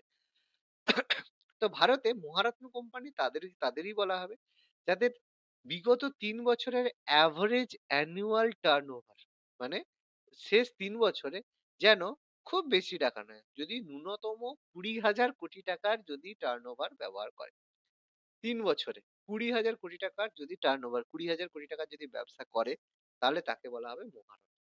ঠিক আছে? আর সংস্থাগুলির বার্ষিক নির্মূল্য ন্যূনতম 10,000 কোটি টাকার হতে হবে, নেট ওর্থ যেটাকে বলা হয়। ঠিক আছে? মানে নেট ওর্থ মানে বুঝতে পারছো কোম্পানির ভ্যালুয়েশন। আর এগুলো বর্তমানে ভারতে এরকম 13টা মহারত্ন কোম্পানি রয়েছে। কি কি রয়েছে মুখস্থ করতে পারবে না, মুখস্থ হবে না। দু একটা একটু চোখে মনে রাখার চেষ্টা করবে যেগুলো পড়ে। যার মধ্যে এই যে আমাদের বললাম ONGC, oil and natural gas corporation. ঠিক আছে? ওএনজিসি কোম্পানি ভীষণ গুরুত্বপূর্ণ, এটা আমাদের মহারত্নের মধ্যে পড়ে। তারপরে আমাদের SAIL, steel authority of India limited, SAIL company huge, বারবার এই নামটা এসে থাকে। NTPC, national thermal power corporation, এই যে আমাদের তাপবিদ্যুৎ তৈরি হয় সেখান থেকে। ঠিক আছে? HPCL, Hindustan petroleum corporation limited. ঠিক আছে? তারপরে কোল ইন্ডিয়া লিমিটেড, সিআইএল, কোল ইন্ডিয়া লিমিটেড, যত আমাদের এই যে কয়লা টয়লা উৎপাদন হয় সেগুলো। ঠিক আছে? Bharat petroleum corporation limited, Bharat heavy, এগুলো রয়েছে। জিআইএল, গেলটা আমাদের পরে গ্যাস অথরিটি ইন্ডিয়া লিমিটেড, যত আমরা এই যে রান্নার গ্যাস ট্যাস ব্যবহার করি সেগুলো। IOCL, Indian oil corporation limited, এই কোম্পানিগুলো ভীষণ গুরুত্বপূর্ণ। ঠিক আছে? তো ওয়েল ইন্ডিয়া লিমিটেড, এগুলো সব গুরুত্বপূর্ণ যেগুলো আমাদের মহারত্নের মধ্যে পড়ে। ঠিক আছে? মনে রাখতে পারবে না, কয়েকটা শুধু মনে রাখবে, যে ফুল ফর্ম গুলো মনে রাখার চেষ্টা করবে। আর মনে রাখার মধ্যে কতগুলো মহারত্ন কোম্পানি রয়েছে বর্তমানে সেটা মনে রাখবে। কে কে মনে না রাখলেও হবে, কিন্তু কটা সেটা মনে রাখতে হবে। আর ন্যূনতম কত টাকা, 20,000 কোটি টাকার যদি 3 বছরের টার্ন ওভার হয় তখন তারা এই ক্যাটাগরি বা এই যোগ্যতায় আসতে পারবে। এই যোগ্যতাটা মনে রাখতে হবে যে কি করলে তুমি হতে পারবে। আর তোমার হচ্ছে এবার কয়েকটা এদের সম্পর্কে আছে, রিডিং পড়বে। ঠিক আছে? যদি ইচ্ছা হয় করবে, যদি না ইচ্ছে কোনো অসুবিধা নেই। বিইএইচএল, যেটা ভারত হেভি ইলেকট্রনিক্স লিমিটেড, যেটা 1956 সালে তৈরি করা হয়েছিল, পরে এগুলোকে একত্রিত করা হয়েছে। মহারাষ্ট্র মডার মানে এ পেয়েছিল 2013 সালে। বিপিসিএল ভারতে এশিয়াটিক পেট্রোলিয়াম, যেটা কোম্পানির সাথে হাত মিলিয়ে করেছে। হেডকোয়ার্টার কোথায় রয়েছে, এর হেডকোয়ার্টারটা মাঝে মাঝে পড়ে, যে এর হেডকোয়ার্টার কোথায় অবস্থিত। ঠিক আছে? আর হচ্ছে কোল ইন্ডিয়া লিমিটেড, ভারতের হচ্ছে রয়েছে, যার পশ্চিমবঙ্গে সিআইএল, কোল ইন্ডিয়া লিমিটেড প্রধান কার্যালয় আমাদের পশ্চিমবঙ্গের কলকাতায়। ঠিক আছে? এগুলো এমনি আমি দিয়ে রেখেছি, পড়বে এমনি, জাস্ট দেখবে, দরকার নেই। যদি মানে সময় হয় পড়বে, না হলে তোমাদের প্রয়োজন মতো ছেড়ে দিতে পারো, কোনো সমস্যা নেই। গেল gas authority of India limited, headquarter রয়েছে নিউ দিল্লিতে। তারপরে HPCL, Hindustan petroleum corporation limited, headquarter রয়েছে মুম্বাই, মহারাষ্ট্র। পরীক্ষায় পড়লে এগুলো হেডকোয়ার্টার গুলোই পড়ে। ঠিক আছে? আর কিছু পড়ে না। আইওসিএল, যেটা আমাদের হেডকোয়ার্টার রয়েছে নিউ দিল্লিতে। এনটিপিসি, হেডকোয়ার্টার রয়েছে নিউ দিল্লিতে। এটা ভারতের বৃহত্তম পাওয়ার ইউটিলিটির মধ্যে রয়েছে। রিডিং পড়বে, বুঝতে পারবে কি ব্যাপার। ওএনজিসি, এর হেডকোয়ার্টার আমাদের হচ্ছে ওএনজিসি এর মর্যাদা পেয়েছে এটা, এটা নেই, নেই যেখানে লাগবে না ছাড়া। আর পাওয়ার গ্রিড, এর হেডকোয়ার্টার হচ্ছে ভারতের গুড়গাঁওতে রয়েছে। ভারত কবে নাম পরিবর্তন করেছে দেওয়া আছে, স্টিল ইন্ডিয়া লিমিটেড সেল, এর হেডকোয়ার্টার হচ্ছে নিউ দিল্লিতে রয়েছে। তারপর হচ্ছে পাওয়ার পিএফসি, এর হেডকোয়ার্টার রয়েছে নিউ দিল্লি। এর শুধু এই হেডকোয়ার্টার গুলো একটু দেখে রাখবে তাহলেই হবে, বেশি আর কিছু এখান থেকে লাগবে না। এই। আর হচ্ছে আরইসি যেটা আমাদের হেডকোয়ার্টার, ওআইএল, এগুলো হেডকোয়ার্টার গুলো দেখবে, ঠিক আছে। আচ্ছা, নবরত্ন কাদেরকে বলা হবে? নবরত্ন এরকম 16টা নবরত্ন আর রয়েছে আমাদের বর্তমানে, ঠিক আছে, যাদের মানে ন্যূনতম এই সরকার, এই তাদেরকে বলা হবে যারা হচ্ছে সরকারের অনুমোদন ছাড়া 1,000 কোটি টাকা পর্যন্ত বিনিয়োগ করতে পারে। এখানে এরকম টার্ন ওভার দিয়ে দেখা হয় না, এখানে দেখা হয় যে কত টাকা বিনিয়োগ করতে পারে, ঠিক আছে। যে নবরত্ন সংস্থা সরকারের অনুমোদন ছাড়া 1,000 কোটি টাকা পর্যন্ত বিনিয়োগ করতে পারে, তাদেরকে বলা হয়। এর মধ্যে কিছু কিছু কোম্পানি রয়েছে, যেমন এখানে পড়তে হবে এমটিএনএল, ঠিক আছে, মহানগর টেলিফোন নিগম লিমিটেড এটা পড়ে। হল, হিন্দুস্তান অ্যারোনটিক্স লিমিটেড, আমাদের যত এরোপ্লেন এগুলো সব হল কোম্পানি বানায়, ঠিক আছে। আর হচ্ছে Bharat BEL, Bharat electronics limited, এটা মনে রাখবে এই কোম্পানিটা কেন গুরুত্বপূর্ণ। আমাদের যে ইভিএম, আমাদের যে ভোটের যে ইভিএম, সেটা কিন্তু এই বিইএল কোম্পানি বানায়, ঠিক আছে, ইভিএম বানায় কিন্তু এই BEL company, Bharat electronics limited. আর ঠিক আছে, মিনিরত্ন ক্যাটাগরি 1 2। আর এর মধ্যে এই যে কোম্পানি রয়েছে, এর মধ্যে কিছু কিছু গুরুত্বপূর্ণ কোম্পানির নাম এখানে দেওয়া রয়েছে। IOCL, Indian oil corporation limited, ঠিক আছে, ডিভিশন কোথায়, হেডকোয়ার্টার রয়েছে দেওয়া রয়েছে, কবে নাম পরিবর্তন। BPCL, Bharat petroleum corporation limited, HPCL, ONGC, গেল, ভারতের বৃহত্তম এই যে কোম্পানি, গ্যাস বিপণনের কোম্পানি। তারপরে ওএনজিসি, তারপরে আমাদের বিএল, তারপরে কর্ন, এগুলো সব দেওয়া রয়েছে, জাস্ট রিডিং পড়বে তাহলেই হবে, ঠিক আছে। ওআইএল, জাস্ট এগুলো শুধু পড়ার জন্য, মানে এগুলো কেন আমি দিয়ে রাখছি, এগুলো বলবে স্যার তো কি পড়তে হবে এত, পড়ার বলতে কি মাঝে মাঝে একটু চোখ যদি বুলিয়ে রাখো পড়ার সময়, তাহলে মুখস্থ করতে হবে না বা পারবে না, কিন্তু শুধু একটা জিনিসই করে রাখার চেষ্টা করবে, যতটা মনে থাকে ফুল ফর্ম, পুরো নাম, ঠিক আছে, পুরো নাম মনে রাখলেই হবে। পুরো নাম মনে রাখলে হবে, দু চারটা যদি হেডকোয়ার্টার দু চারটা যদি মনে থাকে তাহলে দেখবে, না হলে দরকার নেই, ঠিক আছে। কয়েকটা গুরুত্বপূর্ণ যেগুলো রয়েছে সেগুলো ছাড়া, আর আমি পরের দিন এমসিকিউটা করাবো। এমসিকিউ করলে টোটালি ক্লিয়ার হয়ে যাবে যে কোন জায়গা থেকে, মানে এই জায়গা থেকে পুরো কি কি প্রশ্ন পড়ে। আর এটা মনে রাখবে, জিওগ্রাফি থেকে প্রশ্ন যদি আসে, মানে যদি মানে প্রশ্ন যেগুলো আসবে তার মধ্যে সবথেকে যেটা বেশি প্রশ্ন আসে সেটা হচ্ছে ইন্ডাস্ট্রি থেকে সবচেয়ে বেশি প্রশ্ন আসে। আর সেকেন্ড কোন জায়গা থেকে আসে, যত আমাদের ওই যে শৃঙ্গ, মানে যে ভূপ্রকৃতি যেটা রয়েছে সেখান থেকে সেকেন্ড চয়েসে প্রশ্ন আসে। আর থার্ড চয়েসে প্রশ্ন আসে নদী থেকে, রিভার থেকে। এই তিনটে জায়গা থেকে সবচেয়ে বেশি যদি প্রশ্ন আসে ইন্ডাস্ট্রি থেকে, কোন জায়গায় কোন রাজ্য কি উৎপাদনে বেশি, ঠিক আছে, এইগুলো থেকে বেশি প্রশ্ন আছে। ফলে ইন্ডাস্ট্রি থেকে বেশি প্রশ্ন কিন্তু আমাদের প্র্যাকটিস করতেই হবে। কথাটা কি বললাম বোঝা গেল?